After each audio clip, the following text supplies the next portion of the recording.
Check me burping on interview. On introduction. I apologize, people, but we are back live. We are back live on the Sarcasm City TV YouTube for another Sarcasm City TV special watch along. For those that haven't seen or don't know what the Sarcasm City TV specials are, I did them last March, and it was sit down one-on-one with the biggest, some of the biggest and best content creators in this space.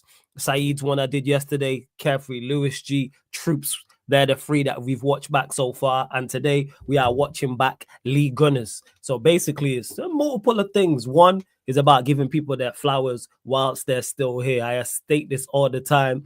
It's about giving people their flowers, not even their flowers, the whole florist, and let them know how great they are and how much we enjoy their content. Also, as well, we got their backstory from the very beginning, people. So it's very interesting backstories. And even though everybody who I interviewed, I knew their backstory, I learned new things as well. So what I decided to do, because it's international break and I haven't watched them since we originally did them, was like, okay, let's watch a few of them back. So we're going to do half. There was 10 in total. We got one more tomorrow. Rance's one is tomorrow. But it's the Lee Gunners one today. So make sure, of course, you subscribe to Lee Gunners channel. The link is in the title, people. So subscribe to his channel. Also, underneath in the description, if you want to watch the episode in full, people, without the interruption of me talking or answering questions from the chat, the link for that is in the description. And it's also the playlist as well, Sarcasm City Specials 2024. Well, big up to everyone who is locked in. Large of everyone who is locked in. Make sure you run up the likes on the video. So important you do that. Hit that like button expeditiously. Make sure you share this out across all of the socials as well. And that's me, Flawless, at Sarcasm City TV, at Sarcasm City TV, and that's me, Flawless, on Twitter. So retweet and like from the Twitter, share from the Instagram, and make sure you follow at Sarcasm City TV across all socials. And just as important, make sure you subscribe to the channel, Sarcasm City TV. Hit the notification bell as well. So like I stated, we are going to be watching back Lee Gunners, what's it called? Lee Gunner Sarcasm City TV special. And in typical Lee Gunner fashion, he did not hold back, which he never does. Never scared to stay a name, never scared to criticize somebody. He just says it how he sees it, and I respect that highly. I respect it highly, and the criticism he receives for doing that is crazy. But Lee Gunner, one of the biggest and one of the best content creators in the space, and that's what it was about. Because even in the title, it says 2 original channels, Wenger in versus Wenger out on AFTV and responding to trolls. And that's one thing that was consistent. Whether it's the Sarcasm City TV specials I did in March, whether it's the second wave editions I did, everybody spoke. Everybody spoke about the trolls and the abuse they receive in this space. But it is more good than bad. But this is about giving people their flowers. So we are going to get to it, people. We are going to get to it. Make sure you lot can see it okay, hear it okay as well. So it was just under 2 hours. Lee Gunner's Sarcasm City TV special. Because as always, he a talker. He got a lot to say. Gunner, a hell of a lot to say, but shout out to Gunner. That's my guy. He's helped me out tremendously in the space as well. Yes, people. We are back live. We are back live on the Sarcasm City TV YouTube for another Sarcasm City TV special. And for those that haven't seen the Sarcasm City TV specials before, it's a one-on-one live stream with the biggest and best content creators in the game. Yesterday, we had Carefree, Lewis G on. We kicked it off on Monday with Troops. So shout out to Lewis, shout out to Troops each and every time. Big up to everyone that's already locked in. Make sure you run up the likes, hit the share button, make sure you hit the subscribe button as well. And what these Sarcasm City TV specials are about is all about giving people their flowers whilst they're here. Don't wait till someone's no longer here or someone passes away. I say this all the time. Give their people their flowers, especially in this content creator space, because not only do they help put on other content creators, also the fans and the support. And the way this scene has grew is ridiculous. Like,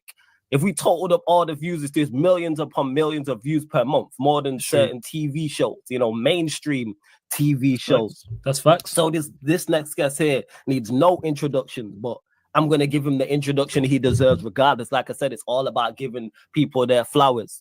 Must have been doing this, if not a decade, maybe over a decade. I'm one of the OGs in this thing, one of the originals, like the original. So I'm saying before live streaming, even before like fan coming blew up properly, he was there. So not only was he a part of the first wave, he's also a part of the second wave as well. And that's testament to how good he is as a, not even how good, how great he is as a content creator. His main channel is approaching 100K. His second channel is approaching 30K. So look, that's what. Look at the numbers right there. That are just astronomical numbers. And one thing, he is not scared to give his opinion. Doesn't matter if you're a fellow Arsenal fan. Doesn't matter if you're a rival fan. He is going to give you your opinion. And he has solely shown that being yourself, you can go far in this thing. Because people say, oh, they don't like him, this, that, and the third, all this. Well, you got supporters, and I'm blessed enough to work with him. And like I said, I'm blessed enough. He put me on his channel as well. And like I said, love seeing him go back and forth on Twitter. But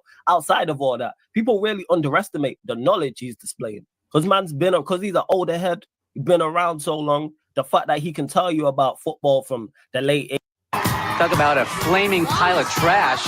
You know, I've been hearing about this place. I thought I gotta write my own eulogy, people, for true. Adverts, man. Adverts. That is so slept on. That's why sometimes when man is talking, I just shut up and listen. Because he was there with the things that we're talking about. We've watched from the past. Man was there.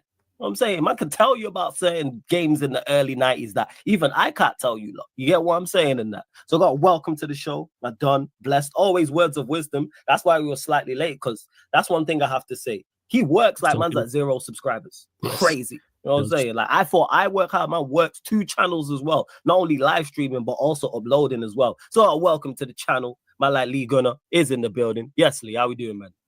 Wow, I think that's the best intro anyone's ever given me, bro.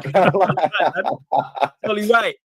Totally right. That's just boosted my head. I don't even know how I got my head on the screen, bro. Like, facts, man. Like, that's what it is about, giving people their flowers. Man. Appreciate you, man. Appreciate it. Big up the chat as well, man. Come on, the chat are everywhere. They're always following us around, bro. So yeah, big up to all of them that tune in as well. Hit the like button, sub to this guy's channel and the gaming channel. Yes. Yeah, come on. This guy works extremely hard as well. Yeah, it's not just me out here working hard. I'm not the only one on the platform. And a genuine nice guy as well, man. That's the big up as well. Talking to you about football and just about life, really, bro. Like, yeah. We just chopping up about life before the show, people, as well. That's why we're slightly late, but big up to the chat. Run up the likes. I can chat. I don't chat up, but I have verbal diarrhea.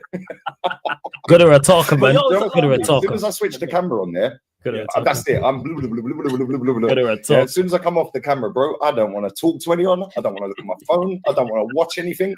Yeah, I just want to sit in peace. Yeah. You just want to chill out and relax. But people don't understand, because you're talking for a living. Off of this, you're like, all right, let me just relax. Let me just chill out. Let me just watch something, eat, drink, whatever the case may be. But you lot, make sure you subscribe to Lee Gunner's channel. Link is in the title. Make sure you subscribe to his second channel as well, Lee Gunner Reacts, which I'm going to add to the title in a second as well. But like I said, run up the likes, hit the subscribe button. We will get to all things Arsenal, people. So in regards to Arsenal chasing down the Premier League, Champions League, Saka, Martinelli, Saliba, Rice, etc. Obviously, Mikel Arteta, who's always a big talking point with Arsenal. But we're going in the time machine, people. We want the backstory. So, Lee, what I want you to do is go back from the very beginning. So, right to the very start of Lee Gunner Reacts, right to the very start of Lee Gunner TV, right to the very start of your journey in this thing. Obviously, any key events, key moments and videos that blew up, and like things where you're like, right, that was major, that type of thing. Let me start before we get into them 2 channels. Let me go back to the original channel I had. The original. Oh yeah, man. Tell us, this is it. Tell the full story. This is funny, right? So I was going on AFTV Extra, from my house. I was boycotting Arsenal at the time, everything about Wenger was just doing my nutting, blah blah blah blah blah.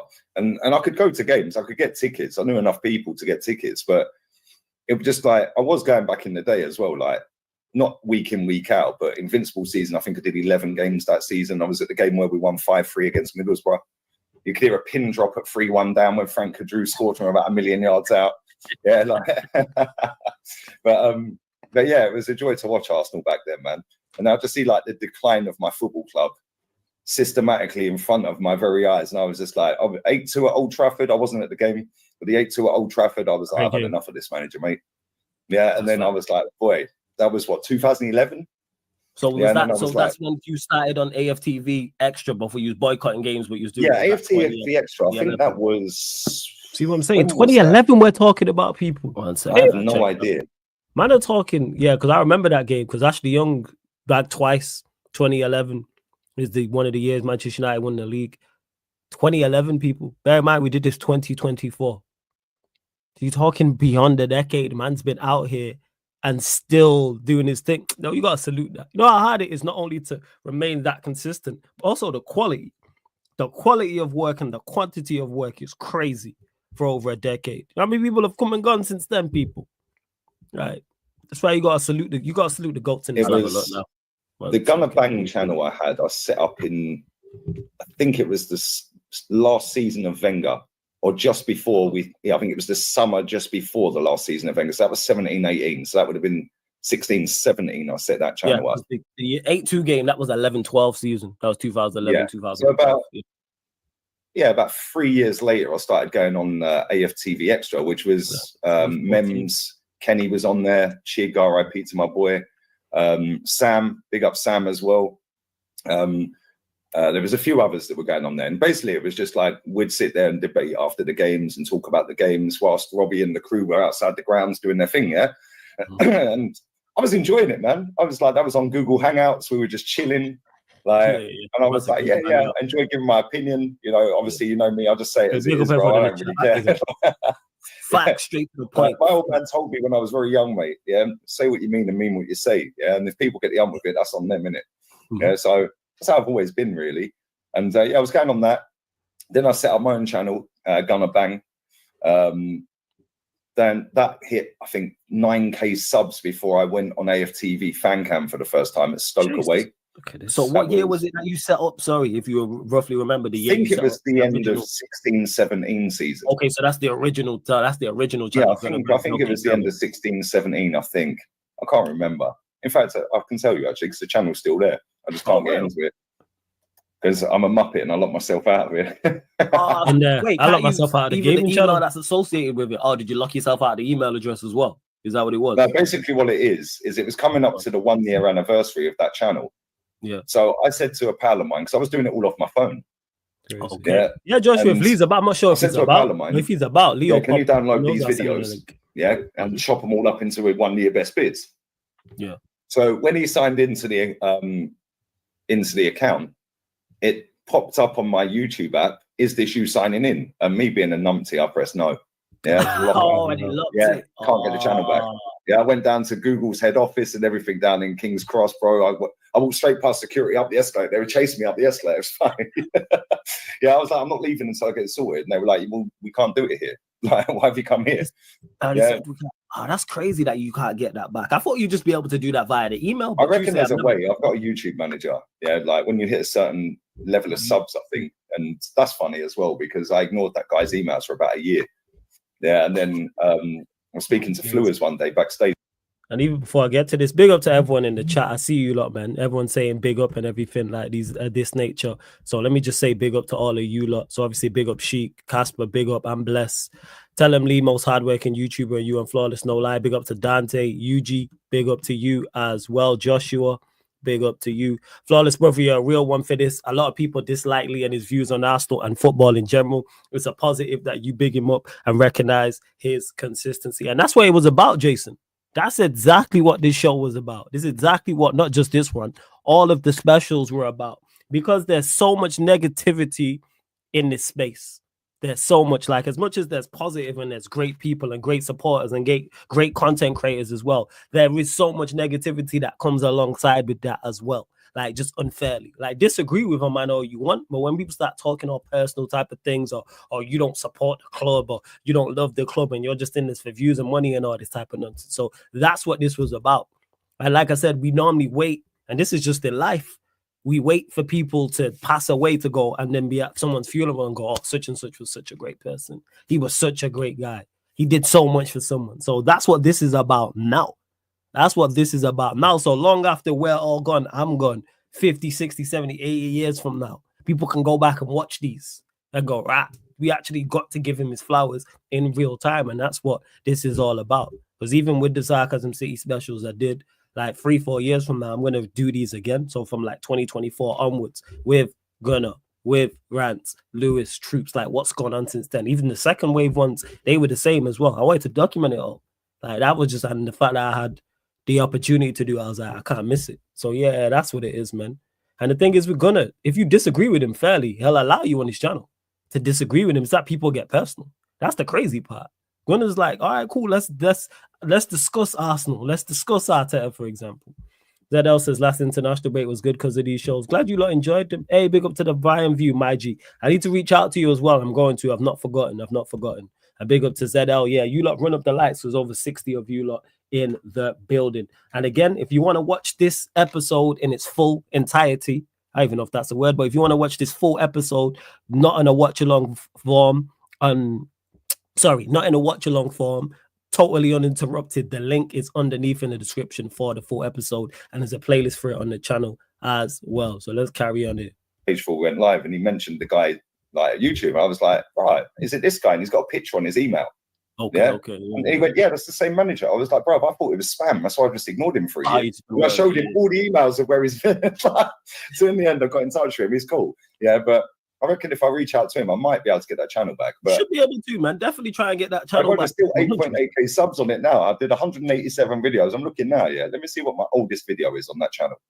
Find out, yeah. Now we really getting the backstory. Love I'm that. going to put it on mute 1 second because it's got Oasis music on it. No stress, man. All good, no stress, Lee. Hey, wow, there's over 100 people in there. Run up the likes, hit the subscribe button, and this is why we do the specials and get the backstory, because I didn't even know this. Look at this, we going all the way back. You know what I'm saying, to 16, 17 people. Even Warrior J said 187 videos as well. Big up to that channel. I put that video up 13th of Jan 2017. Jeez. So yeah, 13th of Jan 17. Yeah. And do you know what was crazy about that? Yeah, is I put the first video out. Obviously, I put Oasis music on it. Yeah, so obviously you can't do that. Yeah. My last video on that channel was when we slapped Burnley up 5-0, and I put "Where's this been all season?" And that was after, he'd announced he was leaving. That was his last one home game. Yeah. I gave my tickets away. There was 2 away trips and then the home game, his final home game, and then away to Leicester and then away to Huddersfield was the final game for him. I can't remember who we played in between. Maybe West Ham. I can't remember. No, it wasn't West Ham. I can't remember. But anyway, I gave my tickets away because I was like, nah, I'm Wenger out, bruv. I'm going to do all this love fest now he's leaving. Yeah, but this is like when we went to Atleti with troops and all of that lot. Like we were out in Atleti, like see us lose the Europa League semi-final, second leg 1-0 after drawing 1-1, getting knocked out of that. But the videos that blew me up on that channel, yeah, I can't lie, right? I did. I went, right? I swear down, yeah. I went to Ostersund away, right? And I did a bellowing out video because he was cussing off like fake fans. How can you be a fan if you're slagging your club off, going on AFTV, blah, blah, blah. We were just getting back on the plane in Ostersund in -15, 10 foot of snow. And I see the video. I was like, right. I got back. I'd had 3 hours sleep and I had to go to work. I sat in my car. I was knackered and just absolutely ripped it, bro. Yeah, that video. Yeah, that video is on 57k views. Yeah, I think that big numbers. Yeah, back then I did a Wenger out explicit rant that got 124k views. Right, but yeah, them two really were the ones that kind of blew that channel up, and both of them were that was ages ago. That was over 6 years ago. But yeah, that video I just enjoyed doing it. Yeah, and going to the games as well at the same time. I was recording my little bits outside the ground after the games. I was recording a preview in my living room, propping up my phone against a book. Yeah, the real beginnings, the real grind. That's the real hustle, having to do that. Prop up your phone against. These people don't understand that now, man. They just think it's easy, innit? Do you know what I'm saying? Yeah, and then, then after that, I got locked out the account. Yeah. It was around that Burnley game. Yeah, it was maybe a couple of days after the Burnley game. Like I said, I locked myself out. And I was like, sod this. Yeah, F it. That's me done. I'm not where. So I was like, enough. Whatever. I was still going on AFTV at the time. For the following season, Emery's season, I was on there. And I was like, and then the people coming up to me outside the ground. Yeah, people were messaging me on Insta and Twitter at the time, going, "Yo, Guns, come back." Yeah, so I left it like 6-7 months. Yeah, and then I set up the main channel, and bro, I swear down, right, I'll never forget this. Yeah, I set that channel up, I posted it out, the link on Twitter and Instagram. Yeah, and I woke up the next day. I rember it. I'll never forget it. Yeah, it was 9:05 on the 21st of November 2018. Yeah, I was sat on my pal's sofa. Yeah, I said I'm doing it again. I'm going for it this time. Yeah, because I hated my job at the time, innit? I'd done it for years. I just hated it. And I was like, nah, I've had enough. I need to find something else. Yeah, and I woke up the next day. That was at 9:05. I put the links out. I woke up the next day and I had 1,700 subs. Hadn't even dropped a video. Yeah, and I was like, right. You had that following then. And just before you carry on with this story, how did you actually get involved with AFTV? Did you just know certain people involved in the channel from going to games? And then that's how. Yeah, pretty much. Like, and going on the AFTV Extra as well. On AFTV Extra, okay. You know, before that, yeah, I wouldn't say that I knew Tao. I've known Tao for years. Yeah, like before AFTV. Yeah, and he was the guy doing the camera filming, like, and all of that stuff. So I've known Tao for years.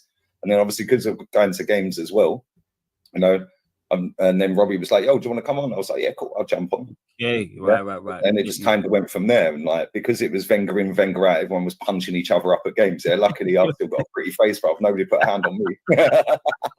Hey, be fortunate, man. Be fortunate, man, that you still got the looks. Be fortunate. Be fortunate because of what. Yeah, touch wood, bro. I don't know how. Be very fortunate. That's. Yeah, that was in the time where it was just horrible, man. Like everyone was just fighting, bro. Like honestly, it was crazy, but yeah, it kind of went from there. And then, I think one of my first ever videos on the Lee Gunner channel, I put out "Why Have Arsenal Got No Money?" Right, and basically I broke down how we'd spent, like 35 mil on Xhaka plus the wages. Could have been on this 35 mil on Mustafi plus the wages. Yeah, and then when you added it all up, that cost over 100 million quid. Yeah, and we're wasting it on these two players. Yeah, bro, that video was, I think, my third or fourth video on that channel. Yeah. Right, and that gained me 5,500 subs. Jeez. Overnight, and I think it's still one of my highest viewed videos now. Man said he got over 5,000 subs of one video. There is levels to this, people. Levels. This is why we do the specials. This is why I'm not at the gold standard level yet. Hear that? Man said he did one video and got over 5,000 subscribers. And he been doing this from a while. Shout out to Gunner. Make sure you subscribe to his channel as well. And big up to Derek. I will be doing a Sarcasm City special of some sort. I don't know when, but it will happen. And I'll be telling the whole story. But with Gunner and Rance and Saeed, it was all linked. So I first linked up with Aaron, then met Saeed. Then through Saeed, it was Rance. And then from Rance, it was Gunner, etc. Right, that's where it happened from. So I'm super blessed to the people I work with. Big up to Darius who says, "Sue, gonna be on this show one day." Yo, man, just put in the work, my guy. Trust me, I hear you, Darius. Just put in the work. Big up to Arsenal, Alex, leader GOAT. Definitely one of the GOATs. And again, for those that may be new here or don't know exactly what's going on, this is a Sarcasm City TV special. Watch along, people. Sarcasm City TV special. Watch along. I did them in March. It was a one-on-one sit-down just with some of the biggest and best content creators in the game. And we got their full backstory, people, from the very, very beginning all the way up until present day. And also about giving them not the flowers, the florist. Because you see the GOATs in this game, they deserve the florist because they kick down the doors for everybody else. All the second wave of content creators you see and all the opportunity you see and the way the scene is absolutely thriving, and literally no matter where you're from in the world or who you support, there's content creators for you to watch and you can get involved in the spaces. People like Gunner. Look how many people Gunner's put onto each other. Northside's a prime example. Look how Gunner has helped Northside. Northside, one of the best. I said this to Northside when we did his special, the second wave.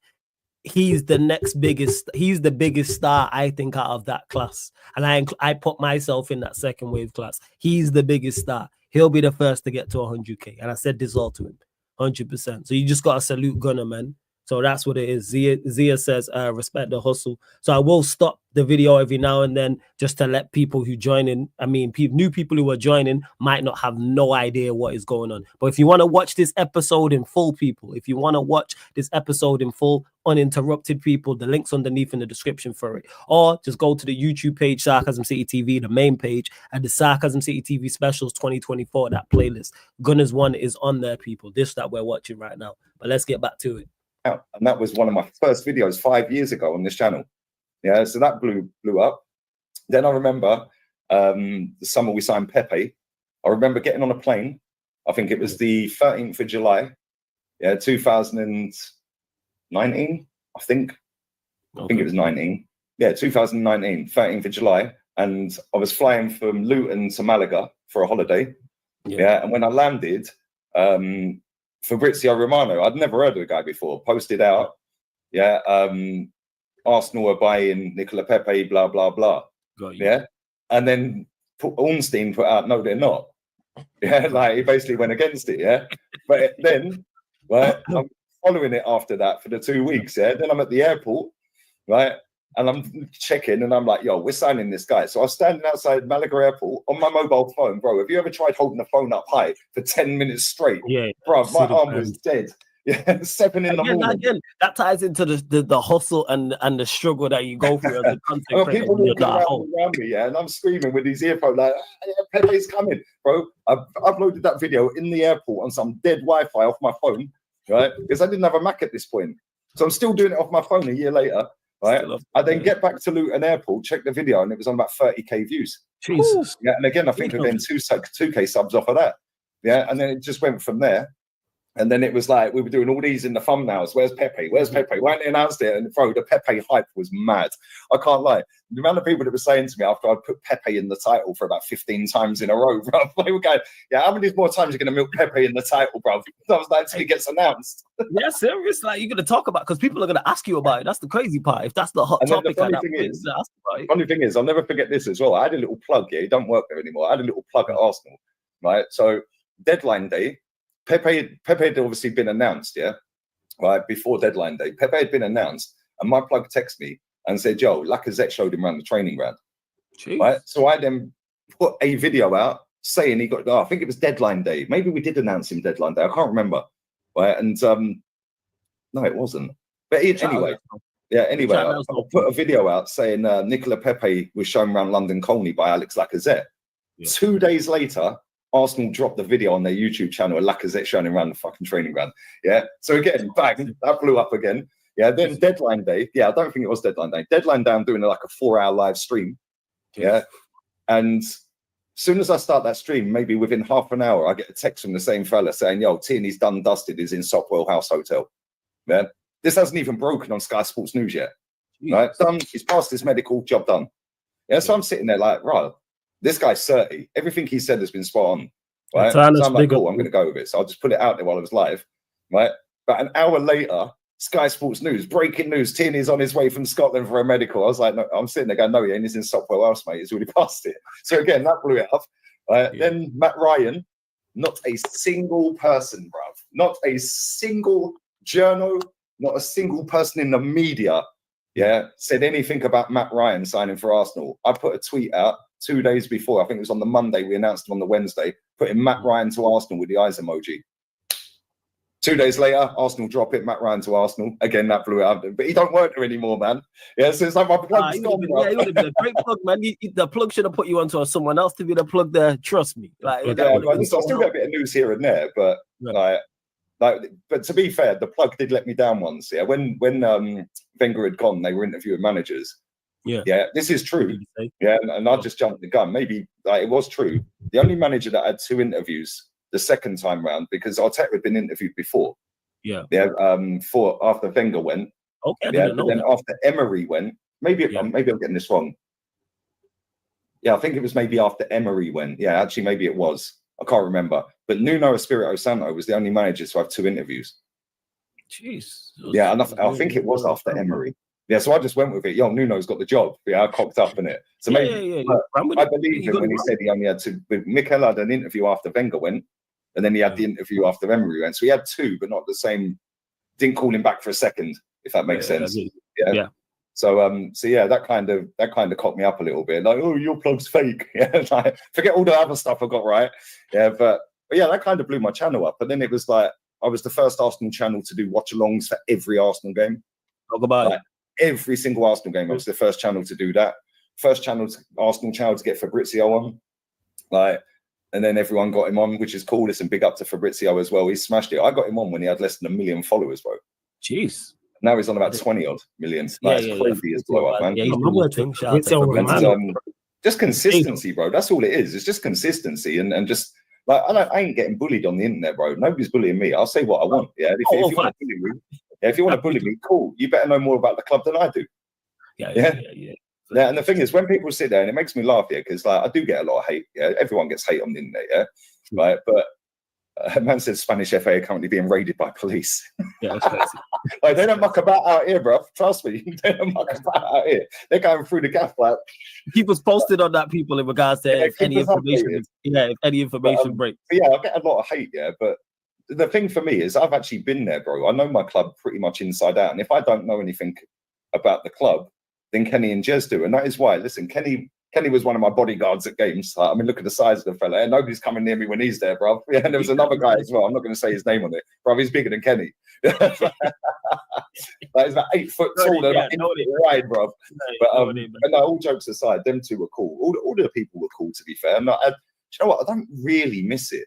I miss the big games, but I don't miss having hardly any sleep, flying away to Ostersund, flying back, and then going up to Newcastle away, coming back. Then you got to go to work. Yeah, like doing. It was crazy. Hear what he just said there. Lack of sleep, flying away to Ostersund. Then you come back. Then you got to go Newcastle away. Then you got to go to work. And people try and doubt his love for the football club, and he's been there. Just me, I wouldn't do all that. And I love United, especially when the team is bad. Imagine flying away in Europe, then you got to come back, go to work, you're knackered, then go watch another game. Then you got to do a recap. Then the next day you'll win work, preview of the next game. That's all long. Trust me, that's all long. And this is before live streams as well. This is when you're pre-recording and uploading and everything like that. Big up to Atanas as well, man. Big up to you. He says, flawless. Here's the deal. I hate Arsenal so much that if United beat them, I'm going to jump on your live afterwards and beat the Super Chat record again. Yeah, you bodied the Super Chat record that time. I appreciate it. I think it came out to like $75, $80. I might be wrong, but it was around that. But big up to you, Atanas. Appreciate it. And big up for joining the membership. Link for the membership is in the pinned comment as well. Big up to Jason Carter. I appreciate this. He says, flawless, I keep it 100 with you. I haven't watched a lot of your content, but from what I've seen of you, you keep it 100 and you work hard, brother. For that, I'll be checking more of your content. Hey, I appreciate that, man. Thank you for the kind words. I appreciate it. Just check it when you can. Well, there's a lot of content creators out here, and that's to everyone. Whether you watch me live, whether you watch me back after the live, whether it's both, people just watch. You know what I'm saying? Just watch, because it all helps. That's why I bang on about watching the shows. That's why I bang on about hitting the likes, sharing. I don't care how many. You could have 2 followers. Share on whatever social media apps you are active on. And make sure you subscribe as well. ZL, I appreciate the kind words, for real. I'm big up to Certified as well. But when people try doubt Lee Gunner, it's crazy. What are you talking? Hear what you just mentioned. In a 24-hour round trip on the away days abroad, because we were going with sport options. So it's like fly in, watch the game, fly back. Okay. Yeah, so we were doing 24-hour round trip. You're finishing work early. You're then getting no sleep. Then you got to come back, 3 hours sleep. Then you're back to work. You're absolutely dusted. I don't miss that. I do miss the big games, though. I miss the cup finals. Like, I was at Chelsea in 17. I was at the Man City one in 18 in the League Cup. I was at the Michael Owen one. That broke my heart. Never going to Wales ever again, bruv. Yeah, like I've been to Wales twice. Cup final, Michael Owen killed me off. Yeah, and then we lost to Swansea 2-1 or 3-1 or something. Yeah, and it pissed down with rain. I got in at 5 a.m. like Wednesday night, 8 p.m. kickoff. Yeah, cheers for that. Paid 12 quid to get over the bridge. Like, do me a favour. I don't think that's a thing anymore. But yeah, it was like, I don't really miss it. But like the amount of people that want to chat crap on the internet, like, you're a fake fan, bro. I've been to over 500 games. That's one thing. Yeah, like, definitely there's no fake fan. Like, you Arsenal through and through, 100%. Without and the thing with it is as well, it don't really bother me. I find it hilarious because it's just words on the screen to me, bro. I used to do door-to-door sales, bro. Like, it's words to your face on door-to-door. Yeah, like, you get gripped up real quick if you say something wrong, innit? Like, that's happened a few times. I've had people front march me off their driveway and that. Like, I've had dogs like run out the house and bite me and that, and they just get the dog and walk in and tell me F off, you woke the baby up. Like, do you know what I'm saying? So it's like, it's just words on the screen to me. I find it all a bit funny, but yeah, that's why I love having Kenny and Jez on, though, because like Jez used to live right opposite Highbury. He'd open his front door and he was at the East Stand. It's literally 10 foot away. Yeah, and his granddad was going back in the 30s. Yeah. So like Jez is the all-seeing everything. He knows everything about Arsenal pretty much. He's got all the programs dating back to the 20s. Like, I think he's got the 27 Cup final. He's got everything, bro. Yeah, he's got them all like in plastic up in the loft and all of that, and like to preserve them and that. And then you've got Kenny, born and bred Islington as well, goes to games, does all the home games, been to cup finals. He was at the Champions League final in 06. Do you know what I'm saying? It's like to have both of them on my channel. And I've never met Jez in real life, but obviously Kenny, I love him to pieces, man. Like, same with Jez. But to have both of them on my channel, I think gives me a lot of credibility as well, because Absolutely. we're 3 different ages. We're all 10 years above each other. I'm the youngest, the little baby, and then Kenny's 10 above me, and Jez is 10 above him. So it's like you've got 3 different generations there. That between us all, we've done what, 4,000 games? I think Jez been in 2,500 games. 2,500 games. Yeah, and then you've got Kenny who's been to what, 1,000 odd games. Wow. Like, it's crazy, bro. But like the thing is, the internet, especially YouTube, is like more of a young person's game, isn't it? Like, drama, they want the fights, the big debates. Well, I ain't giving you that. I've done that. I've done that on the terrace, bro, when I went in like a wrecking ball and ruined them all. Yeah, like, and Terry re-uploaded that the other day, the Joker. Bro, that was funny though. I was sitting there in a hotel in Wolverhampton, right, and we played, I think, Dundalk, and we beat him, and Chig was alive, bless him. Right, and Chig's chat was flying up because we were doing player ratings on his channel. They're all slagging you off on the terrace. Text Terry, give me the link. Yeah, I didn't know what they said. I just went in and just, one by one, they all shut up. Yeah, and I've done that. I've been there, done that, bro. Yeah, but this is the thing, yeah. Like, I do like the debate inside of YouTube, but I'd rather just keep the standards up, talk real stuff. Yeah, if the players are good, praise the players when they're good. But the way football's gone now, it's all PR. You're not allowed to quote any players off. Even if you win the game, just be happy. You can't criticize a player on a good performance.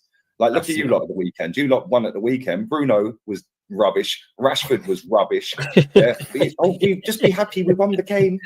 Like, again, people get mistaken. It's like, yes, you could be. I'm happy we won the game. And I get to the criticisms of the players. I always say, I'll talk about that the day after. To the day, I'm happy. Let me praise, be happy. We beat the Scouts is all well and good. But what happens is people get too carried away with individual performances. Everything's all good. And I've said it before, and I'll say it again. People do too much, word to my guy Peter, do too much results-based analysis, where if you win, everything is good. If you lose, everything's bad. That is not the case. You can win games and play poorly. You can play very well and lose a game. These things happen. Yeah. Mate, look at Arsenal in the Champions. That's what it is. Like, see, notice how that space there that we're still saying the same things now, and Gunnar would have been saying that beforehand, and I would have been saying that beforehand. Into results-based analysis. Shout out to Sunshine already messing up, hitting, timing people out on the channel on accident. This woman, I hope Casper, are you good? Yeah, let me know, Casper. Right, so I know you're there. If she's not on here, it was Carter. Sorry, Jason Carter. Yeah. Let me know, because shout out to Sunshine. I'll have to remove her mod privileges. Big up to Knowledge for the super chat. Appreciate it. Says big up Flawless, real one. Keep cooking, my G. You up next, gang. I watched this and Ranted special when they first dropped. They are still hilarious. Hey, big up, man. Hey, Knowledge. I appreciate the kind words. Thank you for the super chat as well. And again, I know some people like Knowledge mentioned here, seen these specials originally when I did them in March. Some people watched them live. Some people watched them back after. Some did both. Some may have no idea what they are. So what we are doing today, people, is the Sarcasm CTV special Watchalong. So we are watching them back, whereas one-on-one sit down with the biggest, best content creators in the game, not only giving them the whole florist, because they deserve more than just flowers, people, giving them their credit, giving them their just dues, also getting their backstory from the very beginning as well. And that's what Gunner's talking about here. Shouts to Gunner. And Knowledge, I appreciate that. Make sure you subscribe to the lovely Sunshine as well. Make sure you subscribe to Sunshine FC.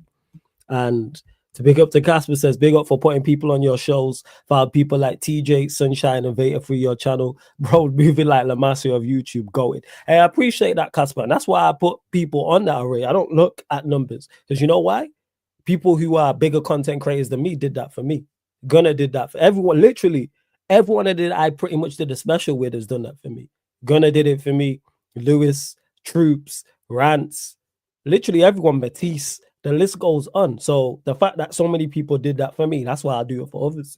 If I rate you highly, it's like, forget numbers. You're cold. All right, let's get you on and get you and boost your numbers. I say TJ, Sunshine, Veta, 3 of the best. 100%. Free quality content creators, without doubt. Big up to everyone that's tapped in. We'll get back to this as well. But again, if you want to watch this episode in full, the link's underneath in the description, people. And there is a playlist for it on the channel. Sarcasm City TV Specials 2024. Gunners and everybody else is on there. Champions League final. We played Barca off the park with 10 men. Lost the game. Do you know what I'm saying? Yeah, I blame that on Wenger anyway. Yeah, his subs were awful when we got that red card. Well, we'll get to that because you mentioned it being very Bro, he toxic. subbed off Pires, man. That still haunts me, bro. Yeah, What are you he doing? subbed off Perez after the red card he did, and you were saying during the Wenger in, Wenger out era, it was very toxic. What made you turn in regards to it? It was the 8-2. The 8-2 at Old Trafford, I had enough, mate. At OT that made you turn. Yeah, I had enough. I was like, no, I have had enough of this guy, bro. Because, like, bear in mind, right, I'm 42 in the summer. Yeah. Right? I know I look a little bit younger, but that's obviously the Spanish sun, bro. And nobody's ever stuck me up there, so I'm all good. Right. But I've seen 17 trophies in my lifetime. And I worked this out the other day with Kenny and Jez. I've seen Arsenal lose 9 finals in all comps. 9 finals. Forget the Community Shield. I don't count that as a trophy. That's a charity game. Yeah. I've seen 17 trophies at this club in my lifetime since 1987 when I started supporting. Right. So in 36 years, 36 years.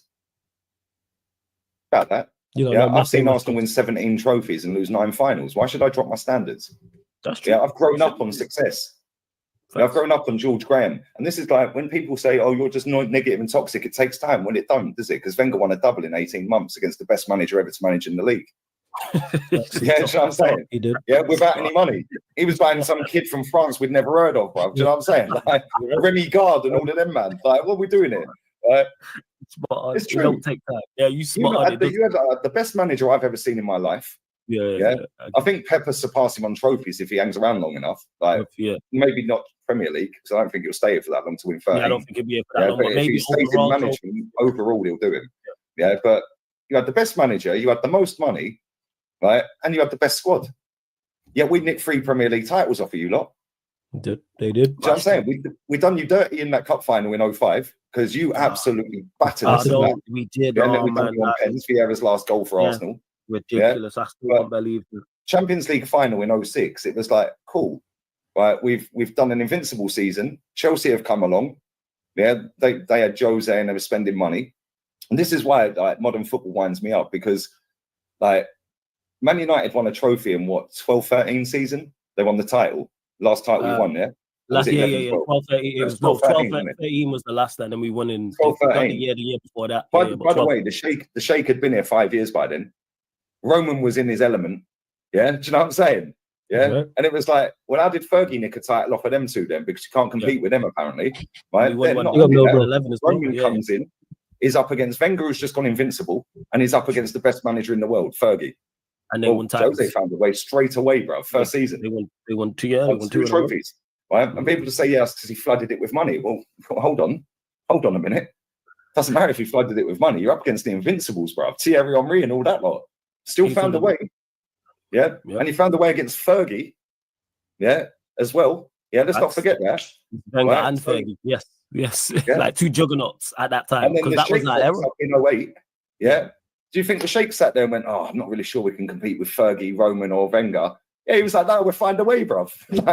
So now it's the way football's gone now. It's all about PR. It's all about like Nottingham Forest put a thing out when the other day on their Insta. My mate sent it to me, and it's their team huddle. And they put it on Instagram after the charges came up or the points docking came up, together with a love heart, bro.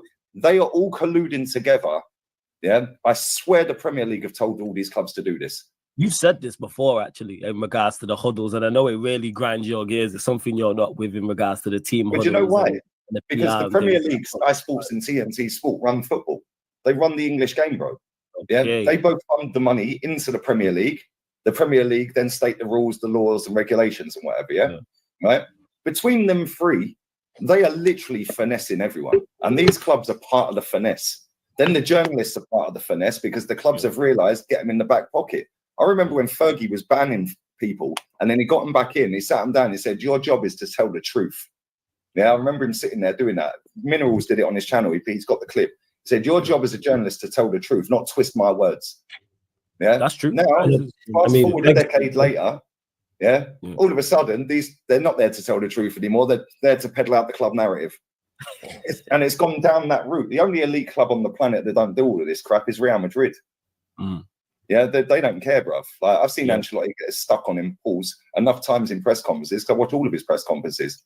One of the greatest managers of all time is getting asked difficult questions. Which you should be. We should It's be only in that. Sorry. England. And the thing for me is like back then, football, number one, like people say, oh, but the league's tougher to win now. Rubbish. Yeah, you remember this. 1999, it was a three-way title race. Both of our teams in Chelsea. Mhm. Yeah, and I think we finished within 3 points of each other. Yeah, because we went on the last day when we played. We played Spurs actually. Yeah, we played Spurs on the last day. The title on the last day, you play Spurs, bro. Yeah, I remember Les Ferdinand scoring and him looking around, and even he spoke about it afterwards. It was like, "Damn, what have I kind of done here?" And then obviously that season killed me, man, because Bergkamp said the penalty saved against you lot. Oh, what a season! What and he wheeling away with his shirt around his head with that goal, and I'm just thinking, somebody kick him.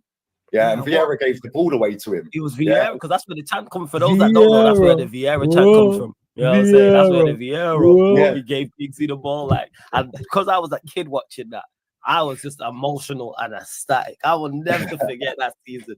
In particular, that goal. I remember watching that game live, and when Giggs picked up the ball, scenes. Bro, I was just thinking, somebody, for God's sake, kick him, man, kick him. He's got a skinnier pigeon chest than me, bruv, like with his jet black hair and his pasty skin, bruv. Like, just wheeling away, giving it out. I was like, no, I was watching it in a pub with a Man United fan. Yeah, my boy Ollie. Yeah, he's still a pal of mine now. Like one of my very few school friends I still have. Big up Matisse in the chat as well, man. Hey, Elijah Matisse, I was going to say that. He says these special... he works just as hard, if not harder than me as well. So big up to you, Matisse. Hey, Matisse is different. And Matisse will be on tonight, people, 10 p.m. That is the next special as well. So make sure you subscribe to Matisse. That is someone out here doing big things. Yeah, his work ethic is ridiculous. You got to work hard, as well. Bro. And you got to have knowledge, and you got to be saying it as it is. And he does that. Big up Matisse, bro. But yeah, bro, that game, I was watching it with my boy Ollie, and I said, if this goes to penalties, yeah, like we both lived in the same area, like 2 streets away from each other. Yeah, I said, if this goes penalties, we'll go home and we'll meet up again tomorrow. Yeah. And he was like, yeah, cool. And then Giggsy did that. I was fuming, bro. I was absolutely fuming. Crazy, yo. That Vieira that game was nuts. Yeah, I think Beckham scored a mad goal in that game. Scored a goal, yeah. It was from like 25 yards out. Whipped it. See, people, see what me and Gooder are talking about here. See that game? Definitely going to do a watch along for that game. I don't know when, but when I start watching back old games from the Premier League, FA Cup, Champions League, etc., that's one of the games I'm doing. Arsenal, Manchester United, 1999 FA Cup semi-final. One of my favorite games, epic. I was a kid watching it. You see my enthusiasm watching it there. Beckham scored, and obviously Beckham scored a great goal. Phil Neville brought down somebody, I can't remember who it was. Obviously, Bergkamp missed the penalty, and then Giggs, the pass from Vieira. Whoa. He gave Giggsy the ball, and Arsenal won fuck all. Vieira, whoa. Bear in mind, Vieira, I think, is a top quality midfielder. Everyone knows I've spoken about Patrick Vieira, but yeah, that pass, man, he played never play a square ball. Never play a square pass like that. Never, ever. And then Giggsy just picked it up, and it was different. But it was always Arsenal Man United like back then. Like it was always like, and that's why I liked it. And this is why I look at football now, and I'm supposed to rate some of these players that play now. I just look at them and I just think, bro, like when people say, oh, it's harder to win the league now, no, it ain't. Like, yeah, the points tally might be harder. Yeah, like you might have to get more points, but let's be real. The way football is now, it's all robotic. Yeah, whereas back then you had top ballers, bro. Like when you look at wingers now, like you've got wingers at your club that just run in straight lines and kick it straight off the first man out for a corner. My guy Eddie run out here running laps, man. We just got wingers running laps. That's what it is. E-ball, kickball, chase ball. Brennan Johnson does it at Tottenham. Yeah, Kulusevski does it. Like Martinelli does it a lot. Just the amount of times you see a winger run in straight lines and run the ball out of play for a goal kick is embarrassing. Yeah, and I call it out all the time in my watch-alongs. I'm like, bro, back in the day, yeah, right. That would be Thierry Henry down the wing, yeah? And then he's going to sit you on your bum and he's laying it on a plate for Bergkamp. And I'm supposed to rate some of these players now. Yeah, like Tommy Yasu's just signed a new deal. I was like, I've done a video on it. I was like, Tommy signs a new deal. Why? Yeah, most of the comments on that video were like, oh, he's a top player. Top player. He's never fit. Yeah, bro, since he signed for Arsenal. Why? That is Lee Gunner in a nutshell right there. Yeah, but I've seen Lauren play for my football club. I've seen Lee Dixon, Tony Adams, Paul Merson. Yeah, I've seen Anders Limpar, Mark Overmars, all these legends behind me, bro. I've seen top ballers. And yes, I know they're not going to be at that level. Like these are top players, yeah? Yeah, these are world-class players, yes. But how many world-class players are there in the Premier League? Like, that's another thing I look at. I'm like, what do you define as world-class these days? Because for me, like world-class is, can you get into every team as a starting 11 player and make that team better? That's how I rate a world-class player. Yeah, can you start for every club on the planet or in Europe, because that's where the best teams are, let's be real. Yeah, can you start for every team in Europe and make that team better? If not, you're not world class. That's fair, and that's your metric of it, because that's the thing is with world class, because it's not one thing in your world class, it's subjective. I like that as an analogy in regards to, and I like. But then you look at the Premier League, and it's like, how many of them are in the Premier League, bro? Yeah, there's very few. Again, what I say is world class. I think he's quality footballer, man. Yeah, I think he's one of the most. I've spoken on him many times. I think he's one of the most underrated But players. he don't get GA, so nobody rates him. Yeah, you don't get GA. Like, when I talk about physicality, because he's like 5'4" and built like me, people don't see him as he has physicality. But I'm talking about like balance and agility and mobility and the acceleration. He has that in abundance, but people act like he don't. Like I said, because he's only 5'4", whatever he is. But you know how people say. But this is the thing, like. Sorry, one more thing I was going to say as well. I went viral. I think Sport Bible or Lad Bible or someone put it out, because I was on Flua's stream once, and he said, Cristiano Ronaldo's got to be in the top 3 Premier League players of all time. I was like, what are you waffling about? Yeah, for me, the top 3 players in Premier League history, are Bergkamp, Zola, and Cantona. Fast. Yeah, and your manager, Fergie, has even said, I've seen the clips, I've seen it resurfaced the other day, funny enough. He said, I hated him. I hated Zola. He goes, every time he comes to Old Trafford, he was smiling all the time. Why is he smiling? He's playing Man United. Zola was different. Different. That's why I'm trying to think who would be my 3. Like, that would be tough. Does Ronaldo? Henry's there, definitely. For me, Ronaldo gets in mine, and I have to have a think about the third. But those 2 games. Back then, you had so many good players. Yeah, that's what I have to say. You had top players, man. David Ginola, baller. Baller, bruv. Like, mad players back then. Zola was a joke, though, man. I remember he went to Holman Street Hospital, and there was a kid he went to visit who was seriously ill. And he was a Chelsea fan. And he said, I'm going to score a special goal for you at the weekend. Yeah. Imagine being that on it, that you're going to score a special goal for this kid who's on his deathbed, bless him, and then he went and scored that jumping back heel off the corner against Norwich. Like 3 days later, bro. Imagine if he didn't score a goal. That poor kid's going to be sitting there thinking he let me down. Let me down. Yo, that's confident to do that. That is. And he went and done that mad goal. When that corner whipped in, he jumped up and flying back-heeled into the back of the net. I'm like, what are you doing, bro? Like, that guy was a joke of a footballer, man. Yeah, but the thing is, like, a lot of fans online, they've never seen these players, so they just rate these players now. And that's which what I it is. That, I get because what you're saying. If anyone asks me who my favorite player of all time is, I'll always say Messi. Yeah, okay, my old man laughs his head off and says George Best. Like, he says Maradona was better than him.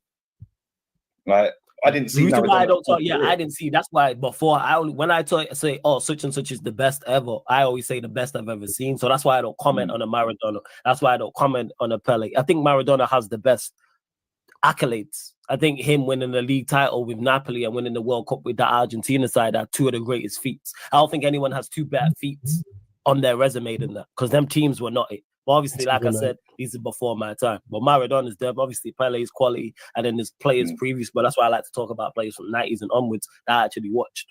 Man, last time when I see Maradona, it was when he was running up to the camera, absolutely hammered. Yeah, that was crazy. That celebration, crazy. He was upset. That was crazy. That was crazy. But this is the thing. And this is why I was so underwhelmed with Ozil at Arsenal. Because it's like, I like that type of player, the Bergkamp, the Zola, the Cantona, Letitia, good shout, HN, and Letitia, one of the best footballers I've ever seen. Letitia was different. Yeah, unbelievable footballer. Bro, that guy single-handedly kept Southampton in the league every year. And he never scored a shit goal, let's be real with it. That guy was scoring bangers. He was putting over your centre-back's head and then centre-back again, then volleying them in. Do you know what I'm saying? Like, unbelievable player, man.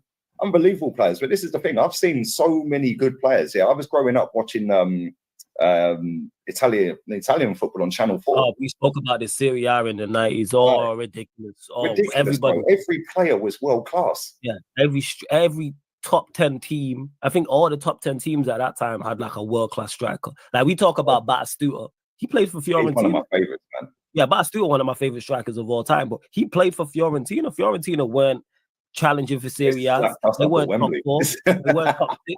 They were like a top 8 to top 10 team, like top 7, I should say, top 8 team. They weren't, and he was him. Even Crespo, Chiesa, Hernan Crespo that played for Chelsea. But Palmer were mad. They had Asprilla. They had what's his name? Asprilla, Buffon. Crespo, Buffon, Cannavaro, Thuram. One of my favorite teams. One of my favorite teams. Bad boy team. When didn't Darlene or Brolin? I think it was Darlene play for them. I can't remember one of them. But they were sick as well. Thuram and Cannavaro was a centre back partnership with Buffon behind it, and they weren't even challenging for the league. That's how hard that league was to win. Bro, AC Milan were lit. Yeah, Juve were lit. Sampdoria were lit. Yeah, Sampdoria when Platt went there as well. The striker with the left foot, Montella. Montella. Boy, striker. It was the other lad that was there. It was a little bit later. Maybe it was a bit later. Recoba. Was it Recoba? For Alvaro Recoba, yeah, he played for Inter. He played for some. I think he played for Sampdoria before. Yeah.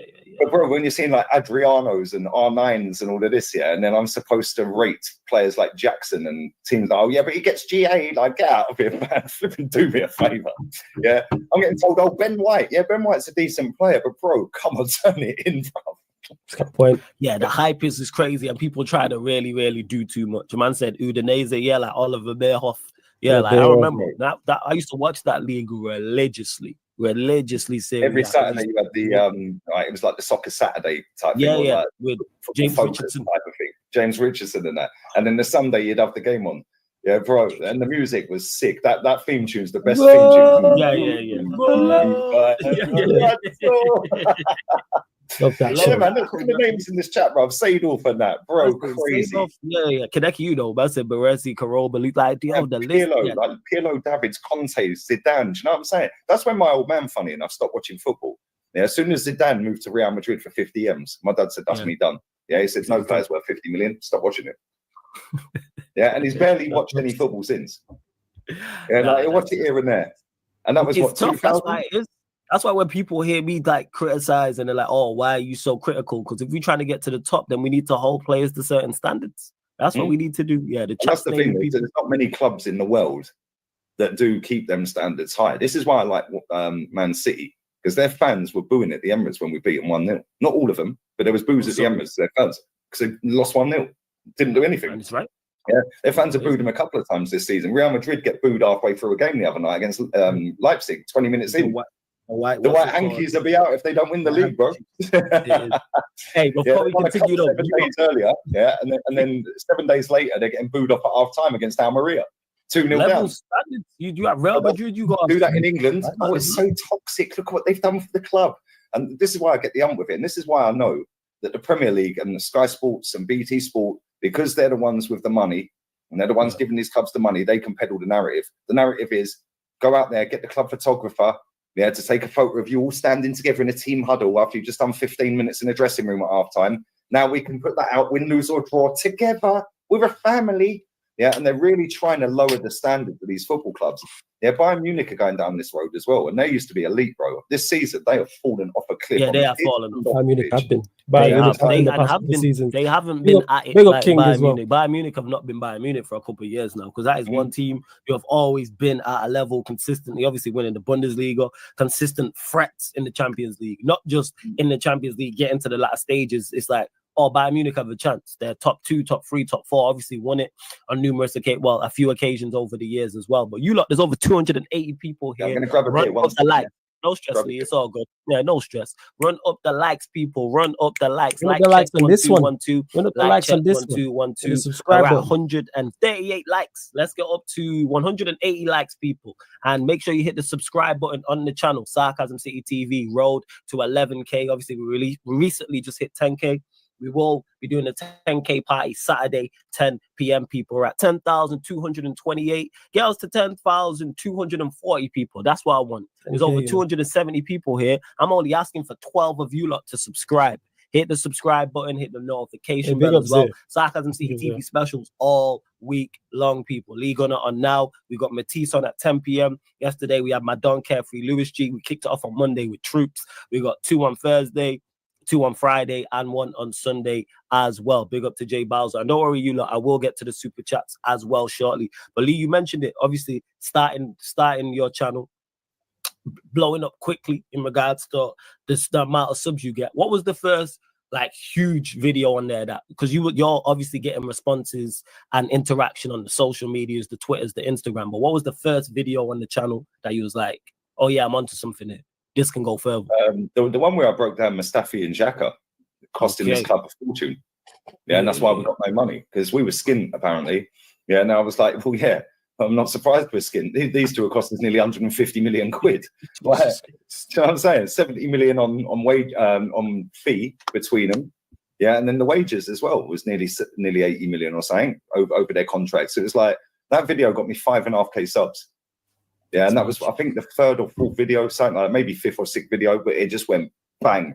And I remember looking at it about an hour after I put it out, and I think it was on about 9,000 views. And I was like, wow, this is crazy.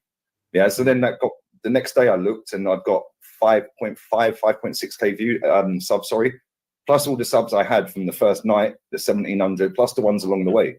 And I think I hit 10K or around 10K. Yeah, and then, yeah, I put the first video out in November 18, and I was full-time by May 19. Jesus. So, yeah, because I was like, right, I'm going to do this. I'm going to do this properly now. Look at the speed of that. And at that point, was you still working with AFTV at that point, or was you just solely working on your own channel? Yeah, I was still on there at the time. Okay. Yeah, I was still, because that was May. It came to the end of the season. Yeah. And then I had a season ticket for the next season. Yeah, and I think, did I go to the first couple of games? And then I was like, the views were just going crazy. Yeah. That was Emery's start of the second season. The atmosphere had turned a little bit, and I was like, this is going to go south, bro. Yeah, like, this is going to go south. Because there was a lot of people that didn't want him there anyway because he weren't Wenger. So all the people that wanted Wenger out were backing Emery. Yeah, and all the people that wanted Wenger to stay didn't really want to back Emery, innit? Yeah. Back the teenagers. How about that? Yeah. Just back the team.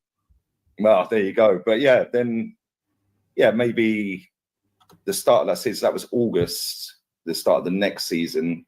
Can't remember how many games I went to. I can't remember. It weren't many. Yeah. And then, and then I was just like, right, let's just do this full time. And if I do it full time, that means I'm doing watch-alongs. I'm doing all of this. I'm going to do it properly, because nobody was doing watch-alongs. Okay. Like, literally, like AFTV would do the odd watch-along every now and again. But yeah, there was the odd other channel that was doing it every now and again. And I was like, do you know what? I can find a little niche here. Yeah, because if I do every single Arsenal game, yeah, I'm the first channel that are doing it, the only channel that are doing this. That's what I did. Yeah, and I flogged my season ticket. Fuck it, I'm doing it. Yeah, and then I slept with my missus, because do you know what it was with her? Like, she was a sound bird, but she just hated the fact that I am more than her. Yeah, by sitting in front of a computer. Yeah, that's what it was, bro. She just hated the fact that I am more than her sitting in front of a computer. Yeah, just watching football. Yeah, she was fuming with it. Right. Yeah. So I came out here in, I think it was September, end of August, September 2019. I got loads of pals out here, and I've always wanted to live here anyway.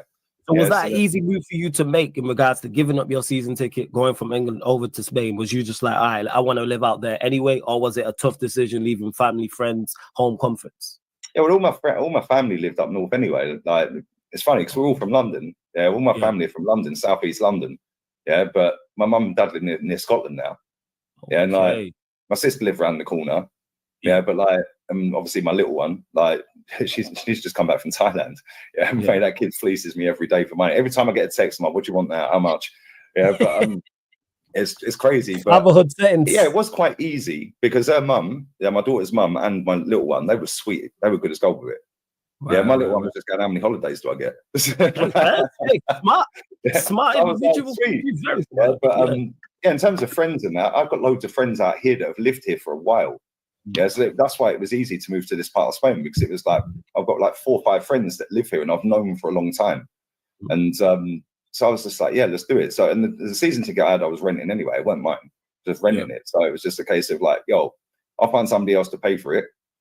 Yeah, because I've already paid for it. So I'll find somebody else to give me the money, and I was bidding it for face value. So that's what I did. And the thing is, I was enjoying going to the games. Don't get me wrong. I enjoyed going to games, but bro, I was knackered. Like you said, because I was doing my job at the time before I went full time. Yeah, and the company were on my case every day because I'm a lazy fucker at times, and because it was so easy doing door-to-door sales. Yeah, I was literally just going and doing 2 hours a day. Yeah, that was it. And it had a tracker on the car, so they'd phone me up at midday. Why are you still at home? Yeah, I'd be like, don't worry about it. I get more appointments than anyone. Yeah, just leave me alone. Yeah, and then I drive out, start work. I drive to wherever I was going. Yeah, do 2 hours. Yeah, and drive back. They'd phone me up. Why are you on the M1? I'm going home. Yeah, but you need to do this. Yeah, we're going to dock you. You ain't going to dock shit, bruv. You know, I've got you more appointments than everyone, right? So, so yeah, when I came out here, my mate, he lives around the corner now, but he lived that way. He had a mad, lovely villa. Yeah, but they wanted to flog the villa. So he said to me, "Guys, just get yourself out here, mate." Yeah, I was split up with the bird at the time. Okay. Flipping mosquito, like it's a top gooner in mosquito form. Top gooner. And yeah, he goes, "Just get yourself out here." Yeah, and I was like, I've always wanted to move here, so I was like, "Oh, yeah, I'll do it. So that's what I did, and I've been here ever since. I love it, mate. 26 degrees, pure sunshine most days, like pure sunshine right now. Beautiful views, beaches around the corner, lovely people, never any trouble. Life's good. Life's good, bro. And the thing is, I can work anywhere, innit? As long as I've got Wi-Fi. That's true, because we had to work there. That's the great thing about this is if you need to move, you can move. Yeah, you can move wherever, facts. whether it's temporarily, whether it's permanently. Don't let me get a deal somewhere, you know, people. Hey, don't let them shout me and say, "Ah, we need you to come work such and such." I am out in a heartbeat. That's to anybody, any brands might offer a flawless. So trust. Hey, shout me, people. That's why I say, shout me. That's the any brand deals, any companies, anything like that. But this backstory is phenomenal, man. Shout out every single time to Gunner. Make sure you subscribe to both of his channels, Lee Reacts and Lee Gunner TV. Both links are in the title, and the link for this full episode, uninterrupted, not in a watch along format, is also underneath in the description, and it's on the main channel page on the Sarcasm City TV Specials 2024 playlist. Big up to Vudge, big up Flawless, my brother, big up Vudge every single time. Pardon me. We gonna carry on. So you got Wi-Fi, you got your equipment, good to go. Well, that's the thing. That's why I like when people say about buying a house. Yeah, that's a good idea in theory. My missus wants to buy a house. I'm like, why? Just rent. Yeah, because if you rent and you decide that you want to move somewhere else in 3 years' time, yeah, maybe you won't find someone to buy the house. Now you're stuck. Yeah, you can give them a couple of months' notice and leave the gaff and move somewhere else if you want. Yeah, that's true. Word to wisdom, people. Word to wisdom. If I decide that I want to, she's Romania. If I want to go and live in Romania, I can go and live in Romania, bro. Yeah, I'm not trying to faff around selling a house, do I? I just give a month's notice or 2 months' notice and see you later. If I want to live in Portugal, I can do the same. Like, it's what it is. But yeah, I love being here, man. I love being here, and I do miss games to a certain degree. But like I said, I was worn out, bro. Like doing the job and then doing this full time. Like when I first started doing it full time and going to games as well, it's like that was a lot easier. But then I'm up early in the morning and now I'm waiting for a game at 8 o'clock at night. Yeah, and then I'm having to travel to the game. Yeah, then you're not getting back home until midnight, 1 o'clock, depending if it's an away game in Newcastle. That's a 6-hour drive. Excuse me, or 4.5, 5-hour drive. Then you've got to get up early to take the little one to school the next day, and it's just it was very tiring. Yeah, I'm not moaning because I enjoy what I'm doing, but yeah, I'll be honest. Yeah, the only games I really miss, the big games like Tottenham, Man United, Chelsea. Don't really miss Man City or Liverpool away because we got pumped every time we played them. Every time I went Anfield, I see us get hammered. Every time I went Etihad, hammered. I remember Leroy Sané and Kevin De Bruyne celebrating right in front of me. I was fuming, bro. Carry on, carry on watching. Yeah, man. I was fuming when Jesse Lingard moonwalked right in front of me. Oh yeah, that was beautiful, that game. That was the only game I've ever walked out of before the full-time whistle went. Oh, you'd had enough. Was the moonwalk They had enough? a 10-minute stoppage time on, and we were 2-0 down. I've seen Alexis Sanchez score, and I've seen him moonwalk. Yeah, and they had 10 minutes added time on. I was like, yeah, bun this. See you later. Yeah, I just walked out. That's fair. It's the only game I've ever left early. Yeah, but I do miss it, but I don't miss it. Do you know what I mean? It's like I like the atmosphere in the big games. Like when we played at Letty at home, that atmosphere was crazy. Yeah, the place is going to be rocking for big games. Yes. Yeah, the 4-2 against Tottenham was like that. The atmosphere that day was crazy. And then Eric Dyer and Dele Alli made it even more hype by giving it the Bertie when they equalised or went 2-1 up or whatever it was. And then the rest is history. We absolutely slapped them. But other than that, I don't miss driving up to like some of these dead places, bruv. Yeah, like Swansea away. Like, come on, do me a favour. Yeah, and Stoke away. Like, nah, not for me, bro. I've never been to Burnley. I refuse to go. I'll get my ticket away every year. Is it like Norwich away and games like that? You have to drive past Manchester to get to Burnley, bro. Burnley's not the best. It's not the greatest. Yeah, I'll tell you that much. It isn't the greatest. But in regards to the channel, I like obviously them. What was that like in regards to the blow up? Like you mentioned, obviously the video, but you're then getting even more interaction online, on Twitter, on Instagram, more interaction on your page, more views, more subscribers? Was there a point where you're like, all right, I'm one of the biggest content creators out here? Did something happen, or did someone recognize you and you was like, yeah, like I'm here? I knew the views were decent. Yeah.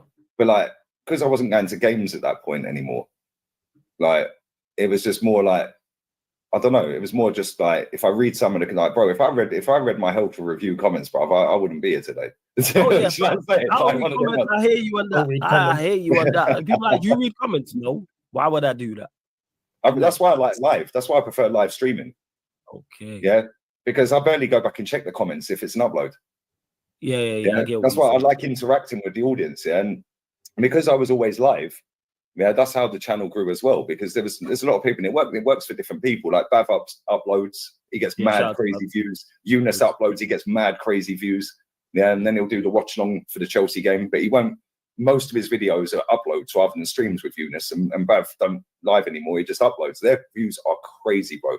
Yeah, but at the same time, I prefer interacting.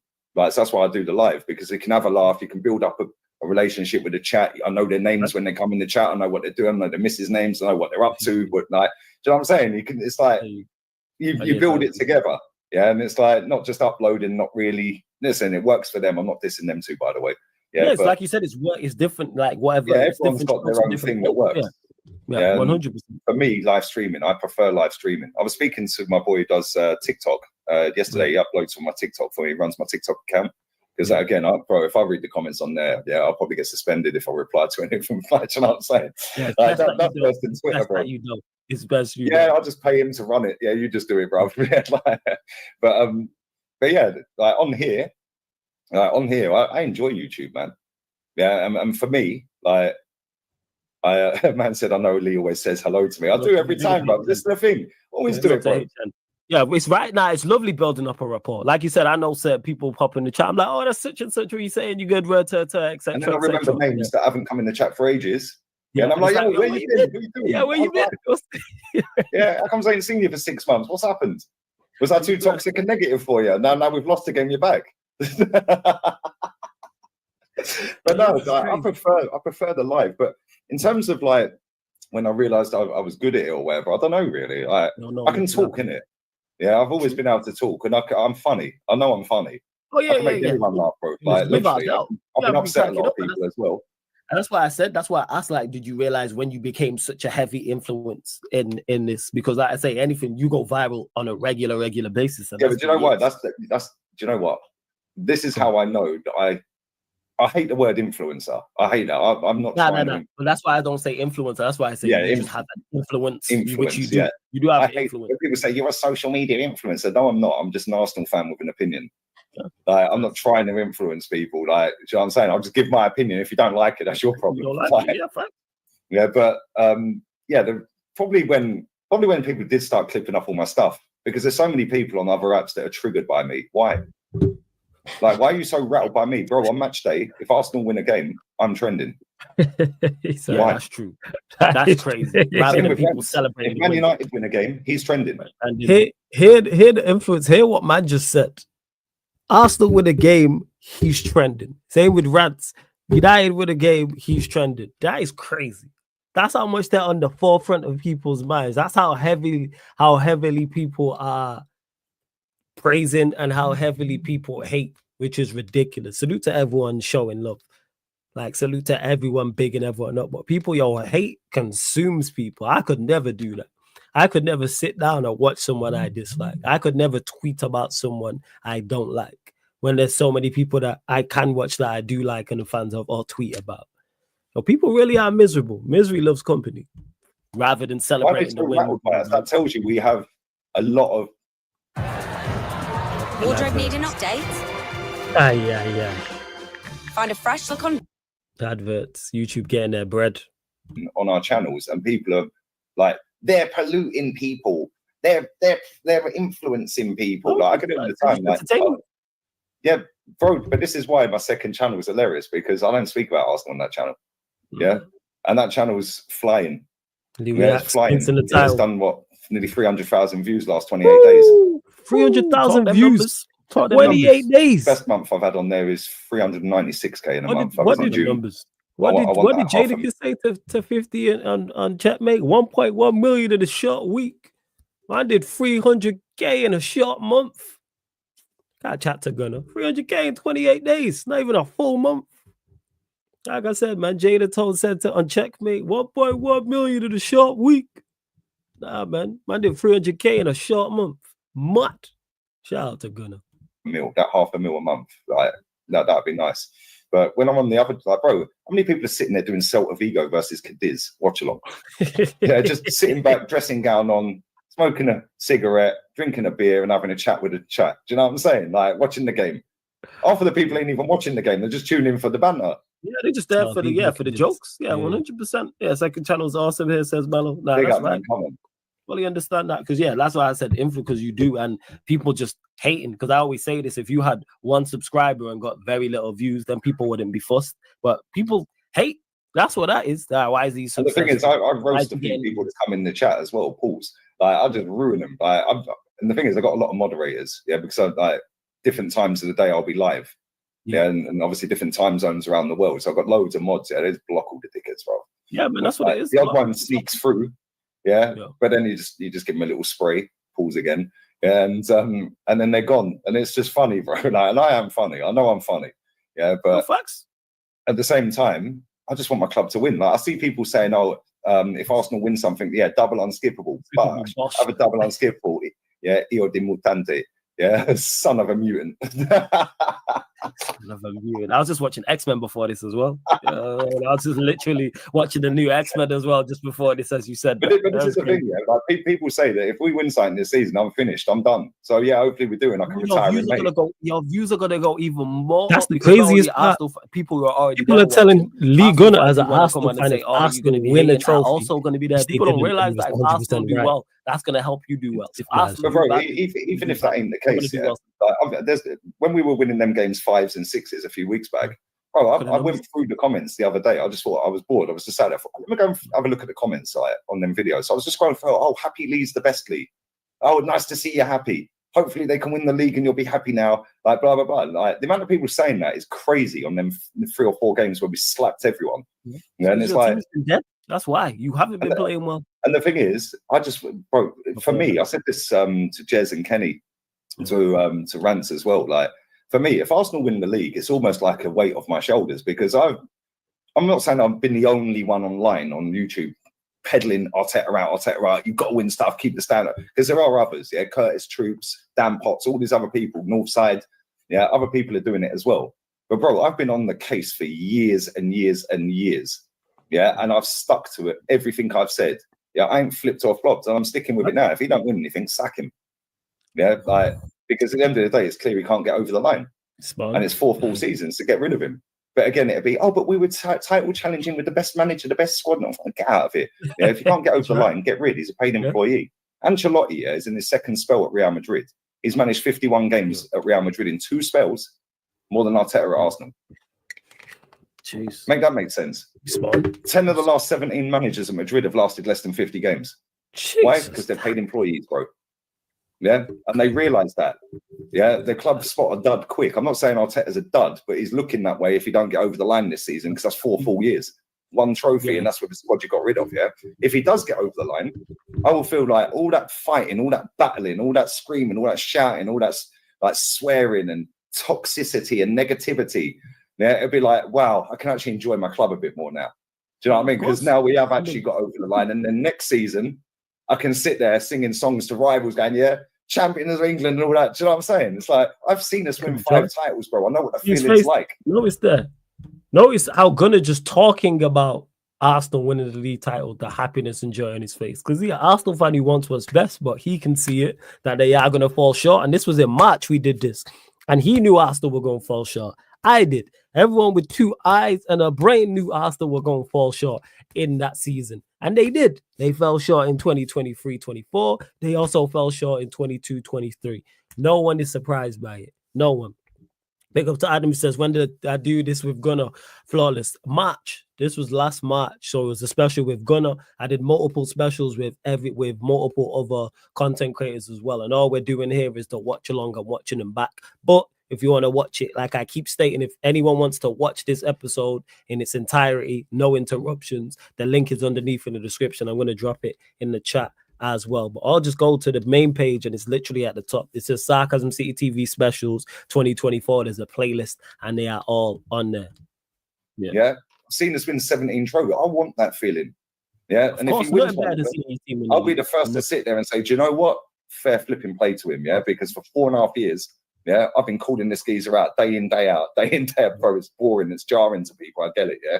Right. If he gets over the line, bro, I'll be the happiest geezer on the planet. Yeah, then that's honesty. So that goes to show right there. It's not agenda. If Arteta gets over the line and wins the Premier League and/or Champions League, you are going to give that man his flowers, celebrate him, and say, "Hey, you proved me wrong," and you're going to be over the moon as an Arsenal fan. That's the craziest part. And there's some Arsenal fans out there who believe you don't want Arsenal to be successful. What kind of foolishness is that? Yeah, people chat rubbish, bro. Some of my most highest viewed videos are Arsenal winning. Yeah, the FA Cup final is, I think, one of my highest viewed streams. The FA Cup semi that got us to the final has got more views than the final. Like, you know, Thomas Partey signing for Arsenal is one of my highest viewed videos. Yeah, it's cool. The Liverpool game when we lost the other week, that's up there. Yeah, I think Olympiacos. But this is the thing that winds me up with my club, right? It's like, you know, you're not allowed to call that, and this is a thing in football, like in English football anyway, English supported teams. Yeah, when we went 1-7, yeah, people are going, oh, just be happy, just be, yeah, blah blah blah. Like when we were beating Luton, stoppage time winner and all that, we beat you in stoppage time, scored the 2 goals in stoppage time. Yeah, and people are going, just be happy, we won the game. I was calling it out, saying this is not sustainable. Then what happened? We went 1-7. Yeah, the best thing to happen to Arsenal, believe it or not, yeah, was that trip to Dubai. And again, I called that out. I was like, they're all on a jolly up. Yeah, Declan Rice is walking around the golf course with flipping Rory McIlroy. Like, what's he doing? Yeah, like, why is he on a golf course, bro? You got man eating salt bait. Like, get out of here, man. Yeah, but it seems to have worked for now. However, there is 10 games left in the Premier League, and this is where we bottled it last season. You called it, yo. Yeah, this is where we bottled it. So have we learned? Can we get over the line? If we can get over the line, I'll be over the moon, mate. I'll be the happiest guy on the planet.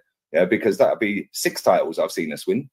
Yeah, and if he can't get over the line in the league and he wins the Champions League, bro, he's done it against Bayern Munich and either Real Madrid or Man City, and then whoever's on the other side. Yeah, but again, if we get to Wembley, if we get past them 2 teams, right, the quarter and the semi, we get to Wembley, I fancy us to beat anyone. Yeah, it's Wembley. We always win at Wembley. That's fair. That is a very fair. PSG, Atleti, Dortmund, Barca. You called it spot on. Beat any of them. Gonna call it. I won't be arrogant with it. I've seen our fans sitting there saying Bayern are finished, they're dead, they're crap. Yeah, Real Madrid, bring on Real Madrid. Like, bring on Real Madrid, bro. They've lost 2 games all season in all comps. Yeah, both of them were to Atleti. That's crazy. Bring me Real Madrid gangs from Arsenal. This is how you know that they haven't seen Arsenal win a major honour before, because they get so giddy. It's like, bro, just calm down. They do, but you know what that is? That's like the guy who's never had a girl before, and then a girl's talking to him. We've all seen that happen, and that a man just gets super excited from chatting. Just don't know. Yo, you never been around hoes before. Settings and that. Never been around hoes before. Never been around hoes before. Never been around girl before. It's crazy how you say that. That's a very, very, very spot on point in regards to that. As soon as Arsenal, because who was it that mentioned it? It was Antonio, the West Ham striker, and he said, they're all in bids. Yeah, I said, I got nothing against Arsenal. He's like, it's their fans as soon as they do anything of note. He's like, they're so annoying. They're the best team in the world. And that's what it is. And I've said this about Arsenal fans in regards to, because they're the longest fan base without a major honor. Anytime they get close to one, it's just, yeah, we're going to win it all. Bring on Real Madrid. Wait, what? But this is the thing, yeah, like, we haven't won a league for 20 years. 20 years, bro. And this football club is peddling out invincible merch, reliving the 20 years without a title. How embarrassing. Like, these fans, instead of worrying about what I'm saying, you should be calling that out. That if you that is wild. I've cottoned on to the fact that if you put retro in the name of the product or invincible, they can charge double and everyone buys it. Yeah, they smart. They know exactly know what it's wild. It's wild. But listen, they've got these fans on strings, bro. But that's Premier League in general. Like, you get praised for winning nothing. Yeah, this is why I'm talking about Xavi. Xavi's quit Barca. Yeah, Xavi's quit Barca because he can't hack the media battering him every single week. Yeah, he got sent off again the other night. Fair play. He absolutely cooked Simeone. Absolutely battered him. First league loss at home all season for Simeone. Yeah, battered him 3-0. It could have been about 5 or 6. But he's quit because the media are on his case every single day. Bro, just come to the Premier League. Easiest gig in the world. Just come to the Premier League. Yeah, because if you have a bad game, don't matter, just blame VAR. Or the ref. That's it. You know, there's loads of PR over here, bro. You won't get asked tough questions in press conferences. Yeah, because they're working for the club anyway, indirectly. And yeah, man, just come to the Premier League. Easiest gig in the world for a player or a manager is to come to the Premier League, because fans will hype you up even though you've done nothing. Yeah. And it's give him time. It's a process. It takes time. None of this take time in Spain, bro. Win or get out. And even if you win, you might still be getting out. Yeah, he won a league last season. He's in quarters of the Champions League this season. He's quick because he can't hack it, bruv. Yeah, Ancelotti, if he don't win, if he just wins the league, yeah, but gets embarrassed by Man City, they'll be talking about getting rid of him. Yeah, they will be. You can't get embarrassed. Yeah, he's won the Supercopa de España. Yeah, he's out of the Copa del Rey. Atleti knocked him out. And then, funny enough, got knocked out to Bilbao, who've made another final against Real Mallorca, by the way. Like Real Mallorca in the final, bro. Like we've probably got, you've probably got more subs than Real Mallorca have got population. That's what I'm saying. Like, that puts it in perspective. I get what it's true saying, though. But the way the media are, bro, I watch it every single week. There is no top 4 talk over here. Jordan Henderson getting put on him the other day. Yeah, how comes you keep passing sideways and backwards? There is a former client of mine. His name. Damn adverts.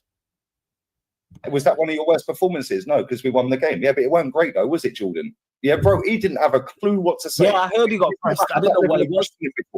Yeah. Someone said he got pressed, and eventually even he was like, yeah, it wasn't good. Yeah, bro, this is the thing. Over here, yeah, they are on you. Marco kind of work indirectly for Real Madrid. They're the mouthpiece. But bro, I watch Ancelotti's press conferences. They ruin him in press conferences with tough questions. He's not. How comes Luka Modric is fighting games? He's one of the best players ever to play for Real Madrid. Why is he not playing? Like, and he has to sit there and answer the question. How comes Arda Güler comes on for 5 minutes at the end of a game? Like, they ask him these questions, bro. Over here, is the goalkeeper whose surname starts with R going to be in goal for the next game, Mikel? Like, you have the top. What was the guy? Yeah, James Maddison is in my fantasy Premier League team. Should I take him out this weekend, Ange? You're going, couldn't care less, mate. Yeah, you don't care about that. Like, ask some proper questions. And that's why content creators over here, that's why we have the lane we have. And that's why yourself and others have had the great success, because not only are we asking the questions, we're having the conversations people want to have. Let's have the real conversations in regards to, you just mentioned it there. What if we win, but the performance is not good? All right, let's celebrate the win, but let's talk about the performance not being good. Let's talk about it not being sustainable, etc., etc. But people don't. That's a great comment in the chat as well. Yeah, from S. Madison says, "True, surprised the media are not after Eddie Howe yet." Facts. Why? Because he's English. Yeah, and it's Premier League. Yeah, they know that there's going to be less. There's going to be less criticism. If that was a foreign manager, there'd be much more. If that was Unai Emery that gets top 4, let's say Unai Emery gets top 4 this season, but then does the same as Eddie Howe this season, the following season, trust me, they'll be on him. There'll be much more conversation about it. No, that's fair. I fully hear what you're saying there. And big up to everyone that is locked in. Run up the likes, hit the subscribe button. Let me get to some of these super chats. Big up to Che, who said this earlier. Says, remember when you used to say that Arsenal 11 wasn't great? I don't know if that's aimed at Lee or if it's aimed at me, but I still don't think that Arsenal 11 is great. I think it's very good. The Arsenal 11, we've probably got 2 of the best centre-backs in Europe. Yeah, I think I rate Saliba highly. As a good partnership. Yeah, we've got some good players. Declan Rice has been superb this season. Yeah, but let's not try and rewrite history here, Che. Yeah, because the Arsenal 11 wasn't great, and let's be real, it still ain't got over the line. Yeah, and I still don't think it's great. I think it's very good, but I don't think it's great. Yeah, it's very good. We've got some very good players. Yes, but we have to get over the line. Yeah, that's it. Big up to Sheik, who says Lee is the Gordon Ramsay in the football space. Big up to my guy Sheik. Did you know Gordon Ramsay used to play for Glasgow Rangers? I didn't know he used to play ball. I did Yeah, not he's know played for that. Rangers, bro. That's No idea. crazy. When? Like the 80s? Yeah, back in the day, back in the 90s. I I had think. no idea. I had no idea. But big up to you, Sheik. You What lot are you, an make idiot Jason- sandwich? that's That always cracks me up, that one. That is crazy, yo. That Hey, idiot big up to sounds you, stupid, man. Man put the 2 loaves of bread on the woman's face. Why are you and said, an idiot "What, sandwich?" why are you an idiot?" And she stood there. I hope she got paid for that. I hope she got paid for that. There's no way you would let someone do just for cooking. That is crazy. But yeah, big up Sheik every single time. Big up to HN for the super chat as well. He says playing poorly and being better. Bayern in the 99 final. Mehmet Scholl hits the bar. Yanka also hit the woodwork. We got lucky. Otmar took off Mateus and confusion in Bayern's box. Oh yeah, I remember watching that game. We were awful in that final. We were awful. I thought it was all over when we went 1 goal down. Mate, I was we won. the girlfriend I was with at the time. I was at her house. Yeah, I was only young. I was 16, 17. And she lived the estate opposite mine. Yeah. Right, and all of her family were united. Yeah, when it was 1-0 with like a minute to go, I was like, yeah, see you later, I'm going home. Yeah, I'm going home, you've lost. Yeah, I get home, yeah, put on the TV and he bloody won. See it. You see, we won it. Lovely. Scenes. Head Scenes. squad. But big up to you, HN. Big up to HN again for another super chat. Says Hasselbank leads goal versus Arsenal, won as the Premier League in 99. I remember the Viduka one. That's the one I remember in the early 2000s. I remember the Viduka, the Croy turn with the left foot. Yeah, the Viduka one. I hated that Leeds team, man. I remember that. Yeah, they always played well against us. Apart from when Thierry Henry scored 4 against them. Absolutely ruined them. Done them 5-0, I think it was. A big up to Kind FC says, not an Arsenal fan, but I like Leeds content because it's no nonsense, funny, and overall entertaining at the same time. Big up for the super chat, appreciate it. FC. I love to see you lot giving Leeds flowers in the chat as well. Big up to Dan Levitt as well. My Dun says, at the moment I start to get into following live stream content, especially YouTube, was when Lee was on Rance's stream after the Villarreal defeat, and Lee was streaming on Ollie Out show. That was hilarious. Yes, I remember that. I do remember that. Lee got on both of our managers at the time should have been sacked after that. They should have been legal on about 1 Villarreal come to the Emirates and get a 0-0 after beating you 2-1 away. Yeah, and then get to a final against United. Bro, I've got more subs on my other channel, yeah, on the main channel, yeah, than Villarreal have population. Crazy. And they've beaten Arsenal and Manchester United to a European trophy. Nah, they should have both been sacked. They should have both been sacked. And if that was an elite level club, which we weren't or ain't, yeah, until we get over the line.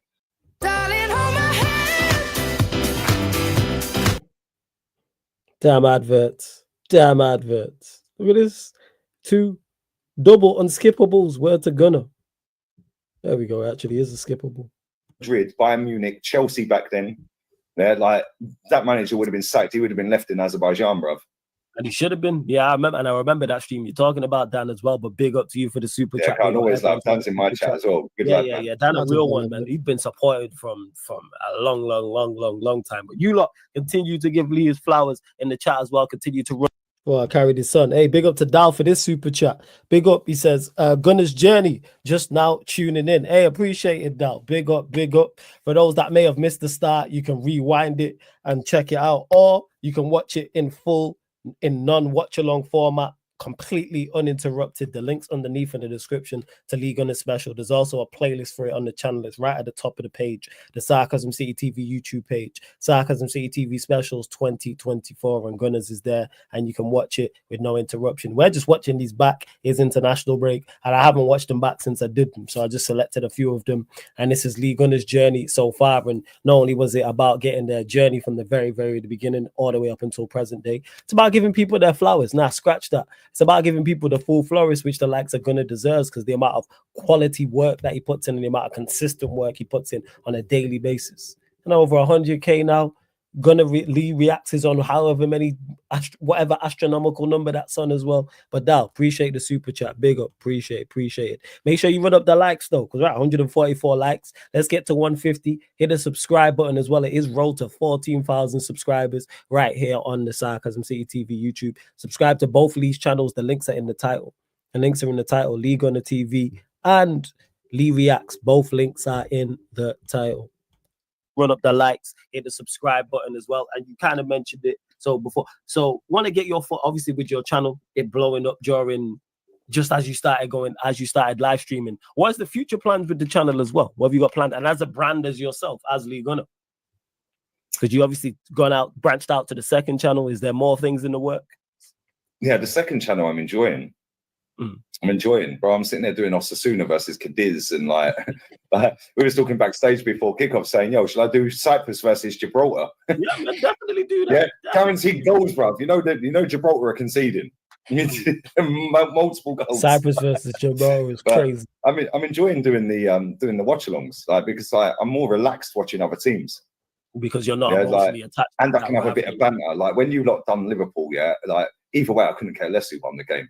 It was like these jammy bastards have nicked it in the last kick of the game. Yeah. But then I could sit there and go, but they're doing it for Klopp. Yeah, not really. Yeah, where's your quad now? Yeah, the baby quad. Baby quad settings, eh? The baby quad's turning into a tiny treble, bruv. I like that. I'm gonna use that. The baby quad turning into a tiny treble. I like that. Still. The tiny treble. Yeah, man, the tiny treble. It could turn into I don't know, a dwarf double. Like Dwarf double's good. I need to get a hairstyle back. That hairstyle works, man. I remember if they don't win, it is definitely from the baby quad, you know what I'm saying, the tiny treble to the tiny treble, bro. From the baby quad to the tiny treble and that. But no, it's funny, man. Yeah, it's funny because like I don't know. I just enjoy doing other games because it's less stress. Because I couldn't care less what the outcome is really. Like people always think I've got some kind of agenda against Barcelona. No, I just don't like Xavi. That's right. As a manager, I don't think he's any good. But I do think that Xavi as a player is one of the greatest players. Xavi is the best player I've seen live against my team. Oh, jeez. That good? Yeah, but I just don't rate him as a manager. Yeah, that's fair.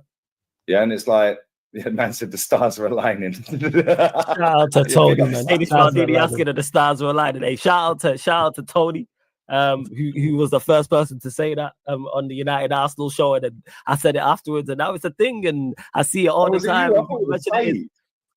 So where it stemmed from with the Arsenal thing was Tony. So Tony, shout out to TJ Warren as well. Shout out to Tony. We was talking. I'm listening. I'm going to grab a beer from the fridge. Yeah, it's all good. We was talking a couple of weeks ago for those that don't know, and he mentioned about the stars aligning. It's on the channel, people. I can't remember what episode he mentioned. Oh, the stars were aligning. Not long ago that he said that the stars were aligning, yeah. And then did he say? Yeah, it was last season that he said this because this is March.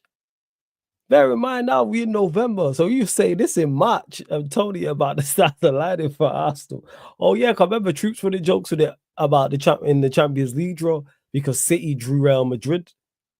Yeah, and he's like, don't tell Flo the stars were aligning. Yeah, but the stars were aligning. Shout out to Tony, man. Shout out to Tony. Then, it became a thing. So I've been asking other Arsenal fans. I've asked Troops. I asked TJ on the channel. I'm like, yo, what's going on? And the stars are aligning for Arsenal. And I see it on the socials now. So yeah, man, big up to Tony. Shout out to Saeed. Shout out to everyone. Shout out to everybody who's asking that question, man. How the stars are aligning for Arsenal, without doubt. But yeah, continue to run up the likes, hit the subscribe button on the channel. Don't forget we're on all audio platforms as well. Yes, yeah. Troops said it as well. The stars are aligning. That's why Troops said it on the Champions League draw, because obviously he did a live stream for it. He was like, "Oh, this is before City drew Real Madrid, Arsenal drew Bayern Munich," and he's like, "Yeah, the stars are aligning." That couldn't have gone any worse, bro. Home first against Bayern, and if we get through, we're home first against Madrid or City. That couldn't have got any worse. So let's talk about it, because you did mention already, if Arteta doesn't win the Premier League or Champions League, he needs to be sacked, in your opinion. We'll go with the Champions League first. Do you think you get past Bayern? Yes. Okay. However, only if we beat him at home. 1-0, 2-1, 3-0, 4-0. Any victory at home. Any result where we win at home, yeah, I think we could go and stink a draw away. Okay. Yeah, because like we'll go there and park the bus. If we get a 1-0 or a 2-1 at home, yeah, I think that we can go there, and with Martinelli being back, I think he'll be back by then. I think he's back for the Man City game actually. But with his pace on the counter, and the fact that we've got players that can ping a pass. Yeah, we've got a goalkeeper that can throw the ball, kick a ball. Yeah, and he's put Martinelli in. He put Trossard in a couple of weeks ago as well. Ramsdale obviously not going to be in goal, but he's got a good throw on him as well. And I think that we can, stink our way and maybe do them on a counter and nick a goal in Bayern. But if we don't beat them at home, we're dusted. Okay, so it's also for you, it's all about winning the home leg. So say you draw. Mate. I don't think they've actually lost in a away knockout. Knockout game for 30 odd games.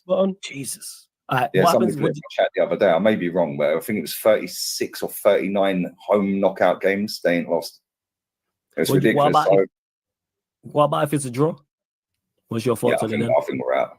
Okay, so it's win at all costs. Okay, fair. Yeah, I think it'll be win at all costs. People are saying Harry Kane's going to be out. He ain't going to be out, bro. They'll stick horse tranquilizer in him. He'll be fit, bruv. Like he will be fit. Yeah, Kingsley Coman will be back by then as well. He's not played for a long time. He's been out injured. They've got Serge Gnabry coming back against Arsenal as well.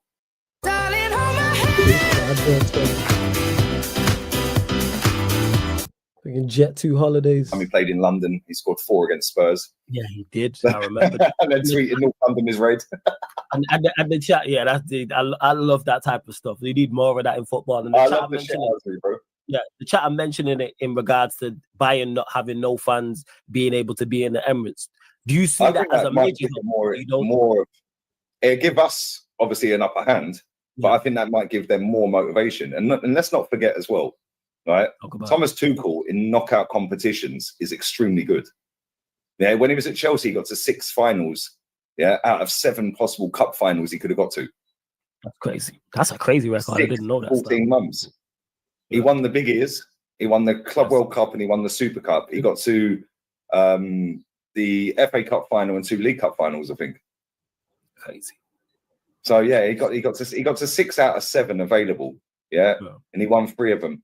But I don't know. Listen, they've still got some very good players, and I think too many people are just focusing on the fact that Eric Dyer plays for them. And I think it's because also they're not buying of old, and also the fact that they're second and probably going to lose the league title. Yeah, but that makes it all in this basket. They're all and listen, Harry Kane don't need any motivation to play against us. And you give him one chance, not even a chance. You give him a half chance. It's in the back of the net. He broke the Bundesliga record for a player a debut season in Bundesliga the other day, going back 60 odd years for most goals. He's going to break Lewandowski's record that stood for how many years? Like he's going to break the most goals in a season. He's already broken the most goals in a debut season. Yeah, and he ain't going to win nothing. And have you seen the golden boot over there? It's not a boot, it's a cannon. I did not know it was a cannon. Yeah, it's a cannon, bro. You could have made this crap up, bro. They're trolling. Only you would know that, this guy. Bro, it's a cannon. Yeah, Harry Kane, the Arsenal fan, plays for Spurs, wins nothing, goes to one of the biggest clubs on the planet that has won 11 on the spin and is not going to win the league, but he's going to get a nice cannon, yeah, that he can put next to his Arsenal shirt for when he was celebrating our win against them, Tottenham in 2004 at their ground, because he was on the parade. Yeah, that is crazy. And I see that someone put out a tweet and was like, Harry Kane's so unlucky that he'd be the guy, he'd go to Celtic in the Scottish League and Hibernian would win the league that year. I'm like, yo, you're not taking the piss, yo. You're taking the liberty. But it's true, though. It's true, but I do think we can beat them. Yeah, I do think we can beat them. Yeah, so you're saying any win? Players, like Kimmich, decent. Yeah, I'm a big fan of Kimmich. I'm a big fan. Kimmich is decent. Yeah, but they've been playing him right back a lot this season, yeah?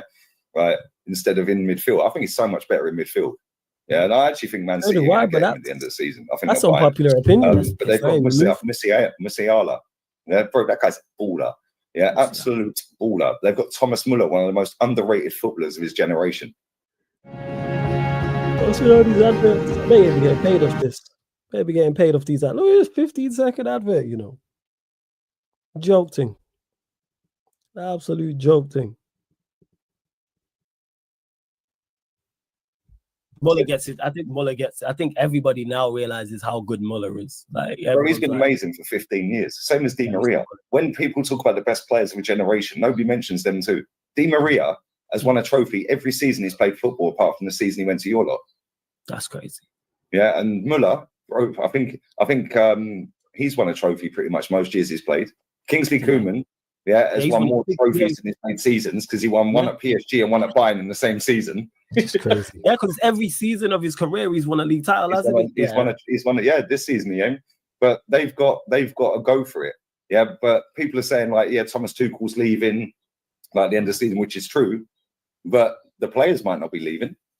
Some of them will, but they're playing for their careers. Some of them, like maybe they're playing for a move. Yes, yeah, so I think we've got players that can hurt them, and I don't think they're the Bayern they once were. Definitely not. But they've got a manager who's won the Champions League. Right. Yeah. And they've got top players, and they've got a bad boy up front. Yeah, that can score goals. Yeah, and they've still got top players, and people are just focusing on Eric Dyer. Bro, he might not even play. They've got Kim Min-jae sitting on the bench. Yeah, Upper Meccano, as much as he's a bit of a liability, yeah, he is a liability. He's better than Eric Dyer. But again, Eric Dyer, well, we ain't got a striker, bro. Who's our striker? Because Eddie's on the bench. Jesus plays out on the wing, floating around. So what, we're putting 29 up front? Yeah, man, Kai Havertz. Hey, if he scores the winner in the Champions League final, I'll buy a shirt with his name on it. Okay. Or if he scores the goal that wins us the title, I'll do the same. Jeez. Yeah, and I'll start saying his name. And we call him number 29 for the longest. I bet we've got players that can hurt him. Yeah, we've got players that can hurt them. Yeah, but at the same time, they've got they've got more world-class players. We ain't got a world-class player. We've got some extremely good players that could be world-class in the next 2 years or so. Saliba, yeah, Gabriel, yeah. People that say Saka, this is the game I want you to turn up, bruv. You have to step up. These are the moments. These are the key games where you look at and go, all right, this is where you moved up a level. So from good to great. The great defining to top game. Class, this is the game where, you are him. Mm-hmm. Yes, where it's like, all right, you are. Porto, he was awful. He was absolutely awful against Porto. He was awful in the game against Brentford a few days earlier. The last 2 games Saka's played has been crap. Yeah, but because we won the games, yeah, again, you're not allowed to call that star boy. Yeah, Martin Odegaard, yeah, and until he did that mad bit of skill that put Trossard in, yeah, he was dead in that first 40 minutes against Porto. Yeah, second half he got into the game a bit more. I thought he looked the most likely. If someone was going to break second half, he did definitely. Yeah, and he always wants the ball. I rate him for wanting the ball, but he drives me insane, that player. Yeah, it's like he drops the shoulder, it's like, just hit the flipping ball, mate. Yeah, there's so many times where he could just do a one, you don't need a touch, just slap it. Yeah, and then he wants to take a touch and spin around the box in a circle, and it's like, bro, just hit the ball, mate. If that's De Bruyne is scoring, like, do you know what I mean? It's like we've got players that can hurt him. Martinelli, he's always a threat on the counter attack. He will be with his pace and his directness, yeah, and Trossard as well. Like, I love Trossard, man. I think he's such a good player, but I don't know. I think if we don't win that first game, I think we're out. It's all on the first game. Then well, bring on Real Madrid or Man City, innit? That's what I was going to say. Who do you have winning the other tie on your side? Real Madrid, Manchester City. Obviously, the first leg at the Bernabeu. So you think Madrid knocked them out at the Etihad? Yeah, I think Real Madrid do them. Okay. All right. I'll tell you what Real Madrid doing, because both of them are playing how you'd expect both of them teams to play based on previous history. Yeah, Real Madrid, I've watched maybe 90% of their games this season. Man City, I've probably watched maybe 75, 80% of their games. Bro, they're so both boring to watch. They're so both boring to watch. Bro, when they played Newcastle at the weekend, I didn't do the watch along. I was like, no, stop that. I'll do another thing. Is it just more like because it's so systematic? Real Madrid's less systematic. Yeah, but the balance of that Real Madrid team is not great because of the amount of players they've got out injured that are key players. Like Courtois has just come back from an ACL and then he's ruptured an MCL. Yeah, he's done it. And he's just had surgery today. Yeah, and it's like then they've had Kepa out with an ACL. Or an injury. He's back, but now Lunin's in goal. Bro, that guy is so punch happy. It is crazy. Yeah, catch the ball, bruv. But he's better than Kepa. He's actually had a good season, to be fair. Yeah, but they've been playing Tchouameni at centre back. Yeah, that's how. Yeah, like Nacho is no good. If they play Nacho against Man City, Holland's feasting, bruv. Yeah, Rudiger's having a good season. Yeah, Carvajal's they play Carvajal and Tchouameni at centre back against Vallecano, I think. How's their injury record that they're playing Tchouameni? They've had about 35 players or 35 different injuries this season, and they're still top. And they've only lost 2 games all season. They've won 7 and drawn 1 in the Champions League this season. That's crazy. But then when their midfield recently, if Tchouameni has been playing, Camavinga, Cruz, and then Bellingham. But then Bellingham got suspended. So then they've been playing they put Tchouameni back in midfield for a game. They've been changing. Modric comes in for a game, then he's benched. Yeah, but then Cruz will be benched, and then Modric is in with Camavinga and Tchouameni, and then Bellingham. They've been changing, and Valverde. Valverde's having a good season actually. But when you look at Real Madrid on paper, it's a 4-4-2. They're not a 4-4-2, bro. Them two up top are not strikers. They're out on the wing, and they always change positions. They always switch. Remember back in the day? Yeah, go and have a go on that side for 20 minutes, lad. Like, it's a Giggsy and Nani and swap sides, isn't it? Yeah. You'd have wingers who used to swap sides from time to time. Yeah, and Henry and Pires, they'd switch sides and that. Like, Lundberg might be out on the right, we'll go out on the left. And bro, they don't do that anymore. But Real Madrid are still doing this. Yeah, like every time I watch Real Madrid, it starts with a 4-4-2, right? Yeah. And you have Rodrigo and Vinny up front. They're never up front. Yeah, because they're making the space for Jude or Modric to get the space to go through, or Valverde.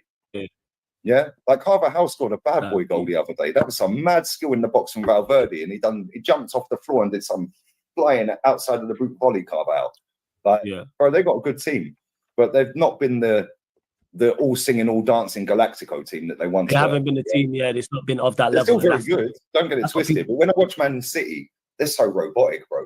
It's walking. City are very much.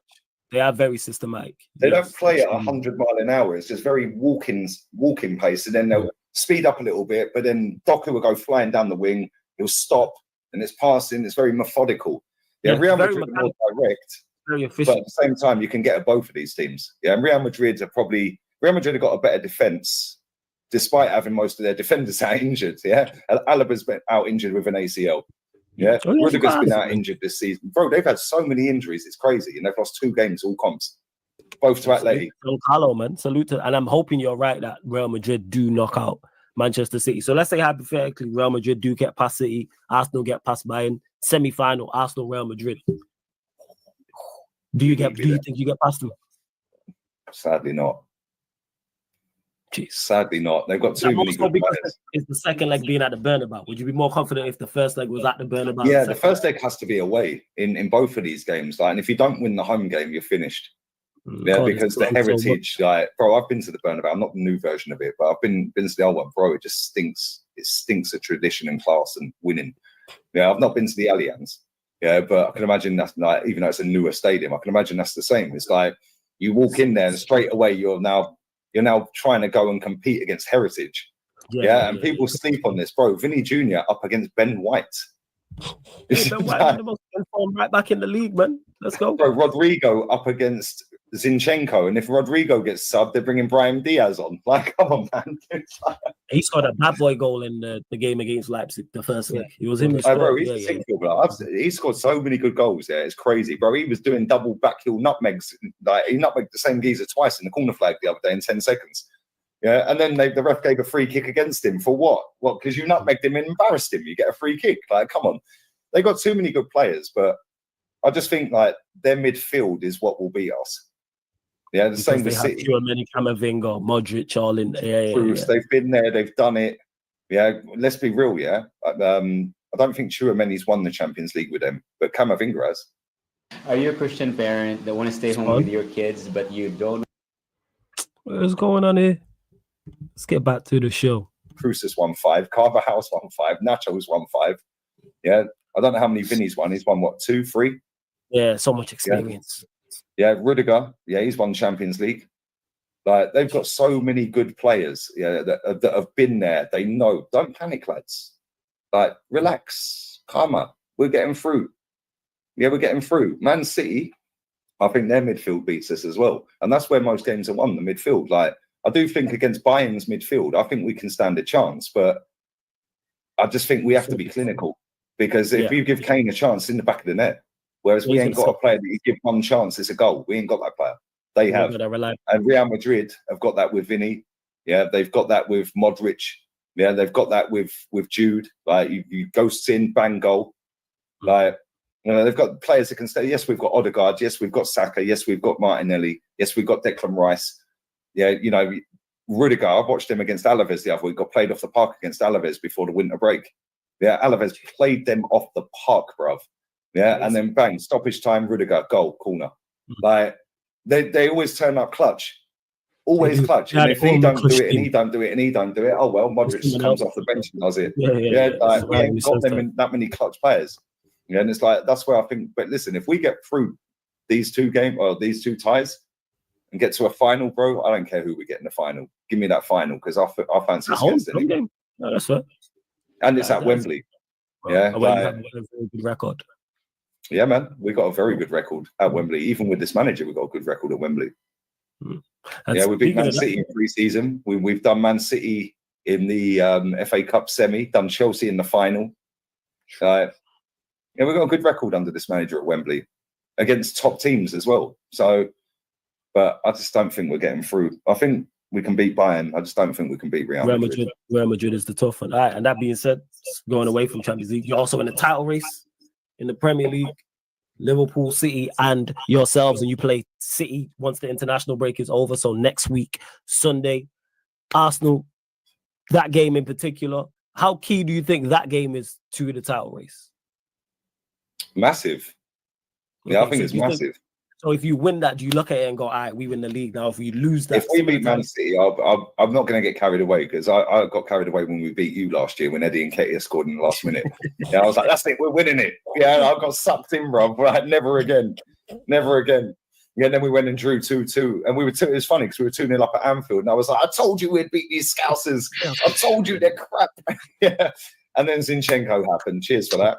Got nutmegged by Trent. Turn it in, bro.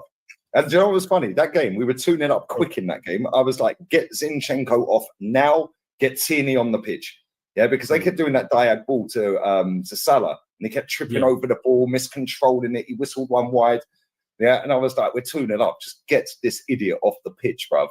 Yeah, and he gets nutmegged. As soon as he gets nutmegged, Ben White switches off. Firmino 2-2. He then hooks him off for Tierney. Having him off before. Game over, mate. It's done. 2-2. I do think it's pivotal. But I do think that these two Champions League games with us, Bayern and Real Madrid City, I think that's upper hand Liverpool. Oh, you think so? Because they got Atalanta at home. They're going to pipe up Atalanta at home. They can chill in the second leg because they're going to slap them at home. Yeah, they didn't because they lost them. Kind of upper hand to them. And they're now out of the cup. Shout out to Atalanta. Yeah, I think Liverpool should be favourites based on the fact that they've got an easier run in and the fact that we've got some tough games, us and City, not only in the league, but also in the Champions League, whereas they've got an easy path to the final in the Europa League. And I think in the league, so much better than anyone in that competition. Maybe Leverkusen are probably level with them, but yeah, I just think it's upper hand Liverpool because their running's easier than ours. It's easier than City's. But if we go to the Etihad and we beat Man City, I'll start believing. I'll be like, yo, we're going to do something here. But the problem we have is when we play City 18 days later against Bayern Munich second leg, we would have played 5 games in between. From that City game to, sorry, I'm lying, 4 games in between. So in 18 days, we'll have 6 games.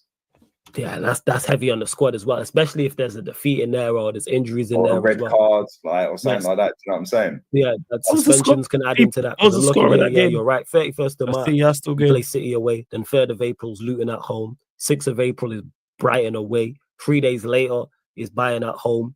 Then the 14th at home to Villa, and then 3 days later you're away to Bayern.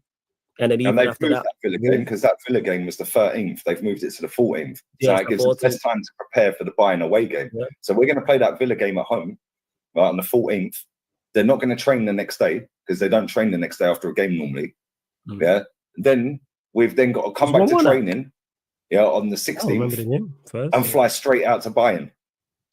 Yeah, you go straight to the next day. Bro, not easy. And then even 3 days after that, play Wolves, and then after that, a week later is the North London derby away at Spurs.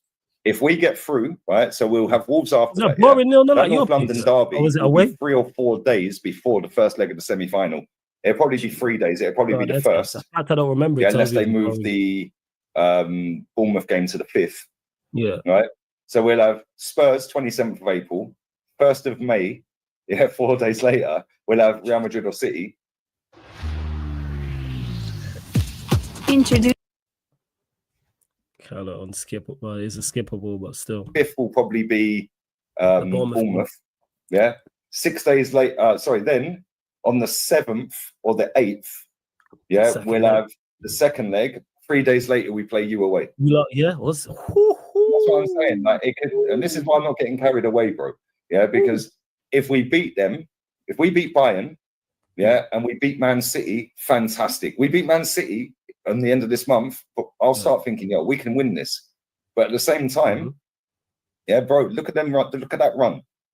Every game, 3 days, 3 days, 3 days, 3 days, bro. All it takes is for a red card, a nasty injury, and all of a sudden, like if we get either of our centre backs or Declan Rice injured, we're fucked. Yeah, and to be fair, they've not been injured this season, really. Declan Rice has been out for 1 game, I think. Yeah, and I think Gabriel Magalhaes is out injured now. He pulled out of the Brazil squad. Yeah, but that could be an injury. Injury. Yeah. And Saliba, we see what happened when he went in the team last season for the running. Yeah, we see what happened. But if we can get through that Man City game, I'm not saying I'm taking a draw. I don't want to draw. I want to beat them. Yeah, if we're really that good and we've really bridged the gap and we're really the real deal, go to the Etihad and beat them. Yeah, so you don't necessarily think it's over if you lose there, but you don't think it's all roses if you win there. But obviously, a win would be a major step in the right direction. How detrimental? A draw, if I'm honest. Yeah. How detrimental do you think a defeat would be there, or a draw? I think if we lose to them, I think that'll mentally kill us. But I don't think it'll put us out like of the title race because there's still going to be twists and turns. We sort of play Tottenham, Man United. Yeah, and Chelsea. We still got Chelsea as well. That game's not been redone yet. And I'm even looking at Liverpool's fixtures because they play United away and Everton. They play Everton away as well, and that could be Everton's last home game of the season. And also they could, because that needs to get rescheduled, and they could be battling. All three of us play Tottenham. Yeah, it was before the games in the Champions League. It was 3 in a row. It's City. They had City, Liverpool, and Eula. But yeah, back to back. Yeah, it was back to back, but now games have been moved. It's gonna be an interesting end to the season. It really is. Jeez. I'm kind of confident we can get a draw or win at the Etihad. Yeah. But I'm not accepting a draw. If we're that good, go and beat them. Yeah, because they're not that good to watch. You know what they're going to do. But I think Rodri's unbeaten in like 61 games or something straight. Like, it's just ridiculous, bro. Yeah, every time he's played, he has not lost a game for Man City in 61 appearances straight. So you know if he's playing, it's going to be very hard to beat them. Yes. Yeah, and then you give that geezer up front one sniff, he should score. Although he has missed a lot of chances this season. Yeah, don't let Kevin De Bruyne on the ball, because he's the supply line. Yeah, you got Ben White a pocket Doku, he's trash. Yeah, so hopefully Grealish don't make that game. Yeah, and then you just got to worry about Foden after that, innit? No, let's just be real. Surprise! This Black Friday, go ad-free with ITVX for just $2. Again, we coming to a close with this one, people. We're coming to a close. Run up the likes, hit the subscribe button. Again, if you want to watch this in full with no interruptions, the watch along, the link is underneath. Not the watch along, the Sarcasm City TV special. The links for the full episode is underneath in the description, and it's on the playlist as well on the channel on the main page. Sarcasm City TV specials 2024, people. Let's carry on. We got like 10 more minutes. Bro, that's what I'm saying. It's not easy, but this is why the manager's getting so much money. Yeah, everyone's hyping up this team. Everyone's saying Arsenal is scary. Arsenal is scary. Well, let's see how scary we are in the next month. Scary and unstoppable. Scary, unstoppable, and world class. I dropped a video the next day saying Arsenal are not scary, unstoppable, and world class. I should change the title of this. Bayern Munich do not rate us, bro. Real Madrid do not rate us, bro. Most of this area where I live here, Madrid. I don't see Barca fans here. All Madrid, yeah. All with Bellingham 5 on the back, yeah. Right. Yeah, last year it was all Vinny 7. This year it was Bellingham 5. Next year it'd be Mbappe 10. Yeah, like, do you know what I'm saying? That's crazy. Yeah, but every Madrid fan I speak to, I say that, do you rate Arsenal? Nah, they're no good. What about the manager? He's all right. Would you say commit Madrid? Nah. No. So it ain't all right, is he?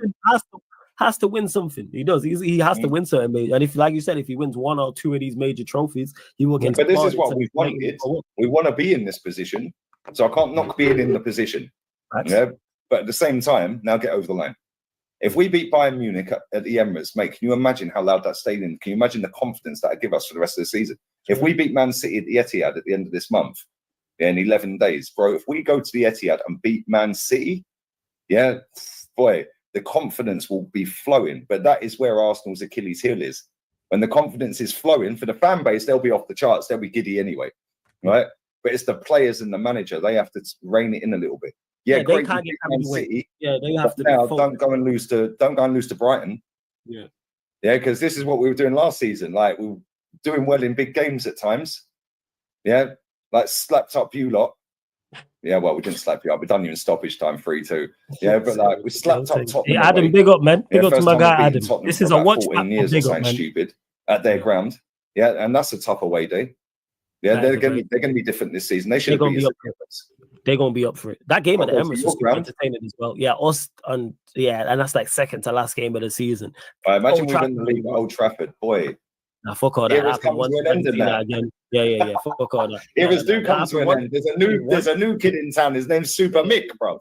No, that All good, Super Adam, Mick, man. yeah, All Super good. Mick No hype. stress. I seen that Super once. Mick I don't need to see that again. I'm good on all that. I'm good on all that. Hey, if we actually could win the league at Old Trafford, yeah, right, I swear, whoever scores the winning goal needs to recreate that Will Tord Canu celebration. No, Yeah, where he's like that. Yeah, and Canu, and they jump over their head and that. Yeah, we need to recreate that, bro. Hey, that can't happen. You know what I'm saying? If Arsenal win the league, it needs to happen before our last game of the season. But hey, Well, United, maybe Tottenham away. We've done it there twice. yeah, do our Spurs. That's what it is. Do that. 71 and 04, bro. Do you know what I'm saying? But yeah, currently right now, where do you stand on the Arsenal winning the league? If I was a betting man, I wouldn't be putting money on it. Put it that way. So, okay, first you got Liverpool, right? I think Liverpool should be favourites based on the fact that we've got really tough draws, both of us in Europe. Hi everyone, this is He's about to Rose. go Check and out my song. this thing. Wait, just cough me. Jesus, where was we at? We'll have Wolves after that, yeah. That North London trophies, he will get. But this is what we wanted. We want to be in this position. Like they got rid of Laporte, they got rid of Cancelo, they got rid of Cole. Entertaining as well, yeah. Us and that's like second to last game of the season. Imagine we win the league at Old Trafford, boy. You said fuck all that happened once again. Yeah. Fuck all that. Eras do come to an end. There's a new kid in town. His name's Super Mick, bro. No, Super Mick, Super Mick hype. I've seen that once. I don't need to see that again. I'm good on all that. I'm good on all that. Hey, if we actually could win the league at Old Trafford, yeah, right, I swear, whoever scores the winning goal needs to recreate that Will Tord Canu celebration. Where he's like that. Yeah, and Canu, and they jump over their head and that. Yeah, we need to recreate that, bro. Hey, that can't happen. You know what I'm saying? If Arsenal win the league, it needs to happen before our last game of the season. But hey, United, maybe Tottenham away. We've done it there twice. Yeah, do our Spurs. That's what it is. Do that. 71 and 04, bro. Do you know what I'm saying? But yeah, currently right now, where do you stand on the Arsenal winning the league? If I was a betting man, I wouldn't be putting money on it. Put it that way. So, okay, first you got Liverpool, right? I think Liverpool should be favourites based on the fact was it a Watkins really 2? Was it when you like beat him 2-0? Yeah, and the fact they've got easier running on paper. Yeah, it was. However, the game ain't played on paper, and Pep is a G. Yes. So I still think Man City are favourites. But if we beat them, I think that could dent them a little bit. Yeah, because normally this time of the year they're a juggernaut, aren't they? So if we knock them off of that track, then all of a sudden, they might start doubting themselves, and they've got a lot of players there that have won it all. Where is the motivation really there? They ain't replaced Mahrez, they ain't replaced Gundo. Like they got rid of Laporte, they got rid of Cancelo, they got rid of Cole Palmer, and they replaced him with Kovacic, Doku, Vardial, and Kovacic. Nunes. Yeah, Nunes, that's the one. Bro, the drop off from the players they got rid of to the players they brought, but they're still that good. They're still there, bro. That's how far clear they were. Even though they're still not at that level they still above people. No, I get they're still above other teams. That's when people say, "Oh, City have dropped off." I say, "Yeah, who's better than them?" No, I think Man City will win it, but I think Liverpool probably should be favourites. But if we win it against both of these teams, with both of their managers, that's a better achievement than doing it last season. If we'd done it last year, because we were clear against one manager and bottled it. If we win it this year against them two, number one, they're doing it for Klopp. Well, they ain't anymore, bruv. One Premier League. One Premier League in 8. Oh, Super Mix equaled your one Premier League. Uncomfortable conversations and that. Extremely uncomfortable. This is when. Extremely. Is this the game when they drew? Doing 4 in a row as well. Hey, I'm crashing up. When they drew 0-0, was it when some Arsenal fans were saying they were the best out possession team in Europe? Was that game? Someone let me know. Was it that game? No. If it was that, I do remember it. Pep, if Arteta beats them two to a league title, I'm crashing on them both. It would be good, bro. I hope we do it. I genuinely, but it is hope. Yeah, it's not like when we had these guys behind me on the green screen. I knew we were beating everyone. There was that confidence. There was that air of inevitability. Yeah, bro, look, they were all 6 foot plus. They were all sick on the ball at any point. And we back then, I know we didn't win in Europe, and we should have, And no, I'll always never forgive Wenger for that, because he bottled every tournament in Europe, But that team, bro, they were like Real Madrid. They've got clutch players. If Henry didn't step up, Pires did. If he didn't, Vieira did. Bergkamp did if he didn't. And if none of them did, don't worry, mate, Sol Campbell will score. Yeah, young bet. Yeah, or Lundberg, exactly. Or Lundberg. Or what we'll do is we'll just get, I don't know, somebody off the bench. Reyes. R.I.P. Reyes. Yeah? Like baller. Like baller, bro. But yeah, we ain't got that really anymore. But we're getting there. But bro, I'll be dead by the time we win a Champions League. Now, unfortunately, I think you'll win a Champions League in your lifetime. As much as I'd love for Arsenal not to, you'll win a Champions League eventually. But yeah, big up to everyone that has locked in. I hope you lot have enjoyed this special. Make sure you run up the likes, whether you're watching this live right now or watching this back. Make sure you hit the subscribe button on the channel. Make sure you subscribe to both Lee's channels, people. Let me add the other channel into the title, but make sure you subscribe to both Lee links in the title on this live stream as well, people. On there. And make sure you subscribe to Lee Reacts as well, which is a road to 30K. Lee, great chopping it up with you as always. Anything you want to add before we close out? Yeah, come on. Big up to Arsenal. Big up to everyone locked in. Hopefully they keep proving me wrong, or actually prove me wrong and put me in the mud. Yeah, put me in the bin, lads. Put me in the bin. Betty a la mierda, hijo de puta, hijo de mutante. Yeah, para siempre. See, I can speak a bit of Spanish, but I sound giddy. Giddy's foreigner in Spanish. Yeah, I used to work at a place that they used to call me. They used to say "giddy," you giddy. You know what I'm saying? See, I know how to say get in the bin in Romanian as well. Dute inganoi. See, I sound Romanian now. Dute inganoi. I actually sound Eastern European, bro. When I speak Spanish, I sound English. But no, honestly, big up to everyone who's locked in, man. This has been great. Appreciate you having me on. Always like talking to you, man. Big up the chat. Smash the likes up. Don't make me get the slipper off. And yeah, man, I'm going live with Jez 7 minutes ago. So yeah. I'll redirect to you. I'll redirect over to you. Yeah, 100%. No, I'm on Jez's channel, Arsenal History and More. See. I thought you meant your channel. My bad. But yeah, we're going to talk about when Arsenal were good in '91. There you go, people. So make sure you subscribe to Lee's channels. Both links are in the title. Glad you lot have enjoyed this special because it's all about giving people their flowers. And big up to you, Lee, man, because all the words of wisdom, all the advice you give me, have me on your channel on a weekly basis as well. So it's all much appreciated. And that's what these shows are all about, for real. Let's see what else. No, I love, bro. Listen, I appreciate you coming on, yeah, and I appreciate you having me on. Yeah, at the end of the day, you're a chill guy, bro. And the thing is, you know, like, I'm a pretty good judge of character normally. Not all the time, but pretty good judge of character. And you know ball, bruv. Yeah, and you're chill. I was watching you the other night sitting there when Andy Tate was saying he's a generational talent. I see your face, bruv. Right? Andy Tate. Love Andy Tate. That's my guy, but I just, I like everyone has a wild take. Everyone has a wild take. That's what it is, man. It's his love for the club. That's where that stems from. He's had the best fan cam in history. Oh yeah. Without you are nothing. You're a fool. Good night. Yeah. That's fantastic. Oh, shout out to Andy Tate. You got the job on a technicality. Yeah, the money accent so class. On a technicality of a legend who recommended you. Yeah, big up Tate, man. Yeah, you're crazy. Shout out to Andy Tate every single time. Come, I see you. Big up to you in the chat. Big up to Mustafa as well, who says, shout out, Flawless. Seeing you last few weeks on Lee's channel. You're such good vibes, man. And also seem authentic, never change. Big up for the kind words. Much appreciated as well. Matisse already said this. These special lineups ain't no joke. You'll see Matisse here at 10 p.m. people. Star Arsenal says, Flawless, we even like Netflix with these specials. Appreciate the kind words. I try, man. I try. Big up to S. Madison, says Flawless. I love these Sarcasm City specials. Something different. That's what it is. And also giving people their flowers. That's what this is about. And getting their backstory as well as what they think about their team currently. Flawless, you got to do these more often. This type of content is so refreshing. Big up my guy, Sheik. That's my brother every time. For those, make sure you check out Lewis's one, Troops' one, and there's a playlist for him. And I've done these before. This is the second time Lee's been on the special. So there's other specials as well, people. So make sure you check them out as well. Max, we are going to keep them rolling all week long. These specials are fire. Flawless, keep it up. Big up to King, says big up Flawless Elite. Great episode. Danish Maldini says another blinder.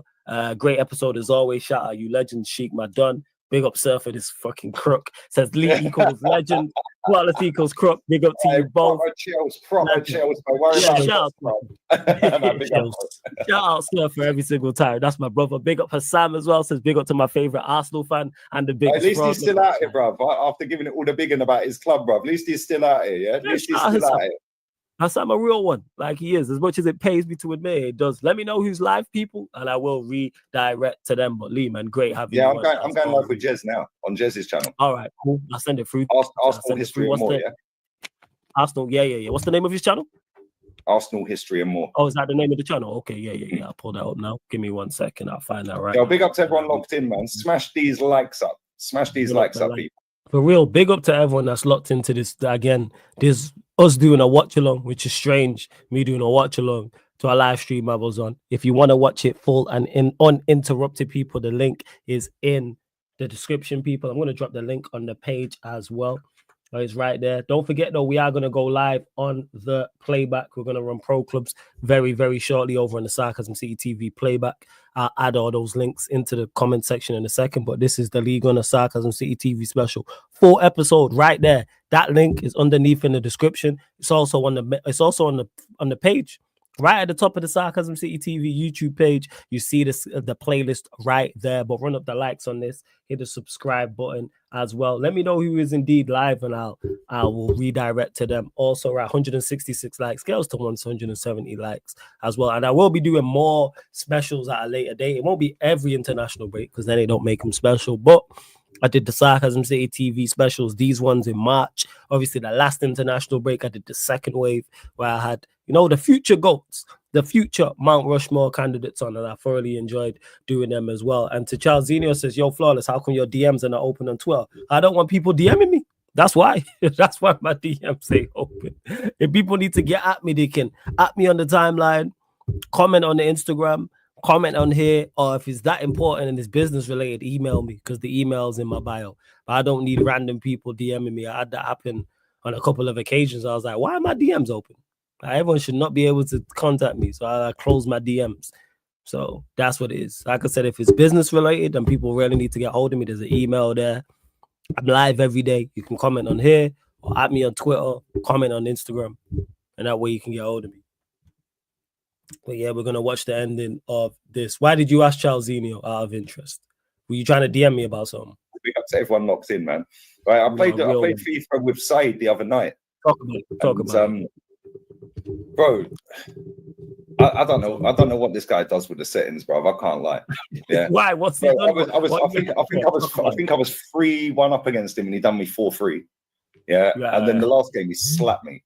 But we played about 4 or 5 games. I think I beat him. Yeah, I can't remember. But we were playing because he's fasting. He was like, "Oh, can we play at 1 a.m.?" I'm like, "That's 2 a.m. my time, bro." Yeah, so when he's giving it the excuse when I slapped him last time, yeah. Oh, I was falling asleep. Yeah, that was me the other night, Saeed. Yeah.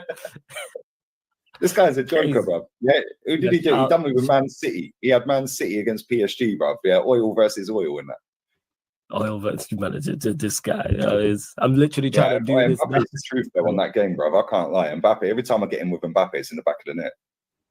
Yeah, it's all mad. Yeah, hey, I'll check my DMs in a second. I'm literally people now trying to read out. Someone drop the link in the chat for the channel as well, because it's not letting me redirect. Let me try this again because it's saying he needs to change the settings. Yeah. Get him to change the settings. No, it's not letting. 1 second. I'll try this again. I just refreshed. Hold on, drop the link in the chat anyway. 1 second. 1 sec. Hold on. I'm gonna try it now. Yeah. We can hold on until it's patterned. No problem. I'll put it in the private. I think you can redirect. I've redirected to him before. Yeah, sometimes it says here. Yeah, it says redirect privilege. All right, 1 second. I'll try your link and see if it works. Yeah, so sometimes, mate, YouTube's been moving mad the last month or so, though.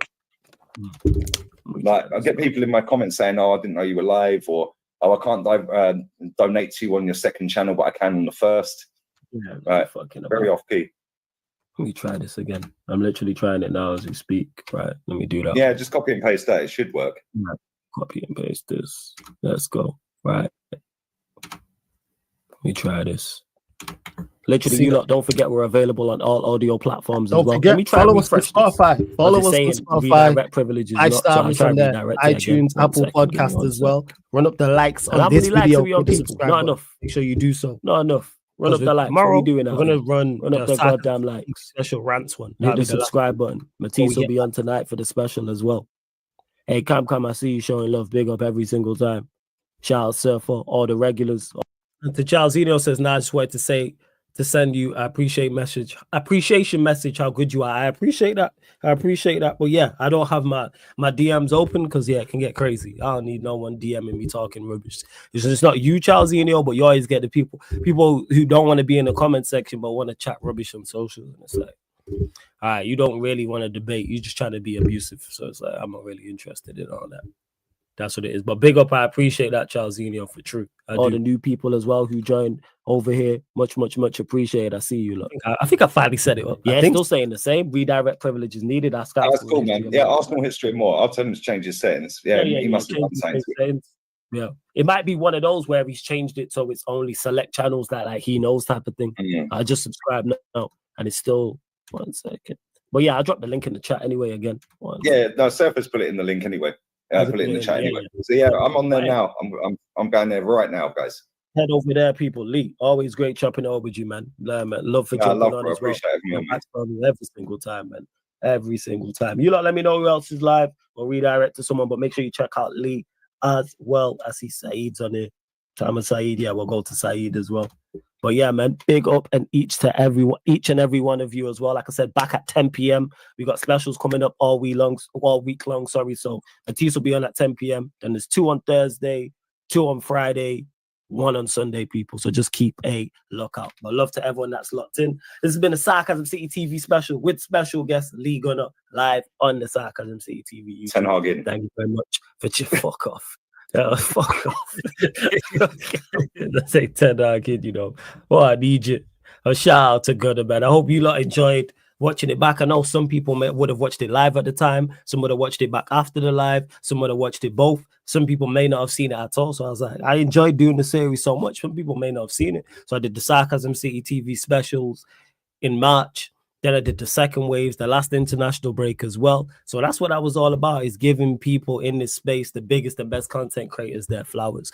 And it is a series I am going to bring back as well. I'm always trying to come up with different ideas and new ideas, especially in international break, because the second week of international break is dry. That's why I was like, I'm just going to watch these back. So tomorrow we got Rances 1, people. Tomorrow we have Rances. We're doing Rances 1 because you did Gunners 1 today.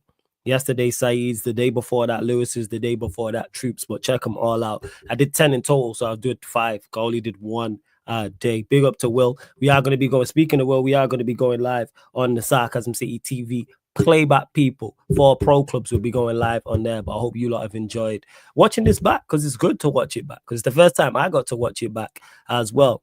Why don't Troops call his pod lose again, not back again? You're hilarious, chow. You know what? If they keep losing, I'm going to say it. I'm going to say that to him 100%. And to Will, who says Ten Hag in. Yeah, man, Ten Hag in the job center. That's where Ten Hag is. All great, man. You lot can hype up Ten Hag. Hey, you man's unemployed. Not my problem, not my manager.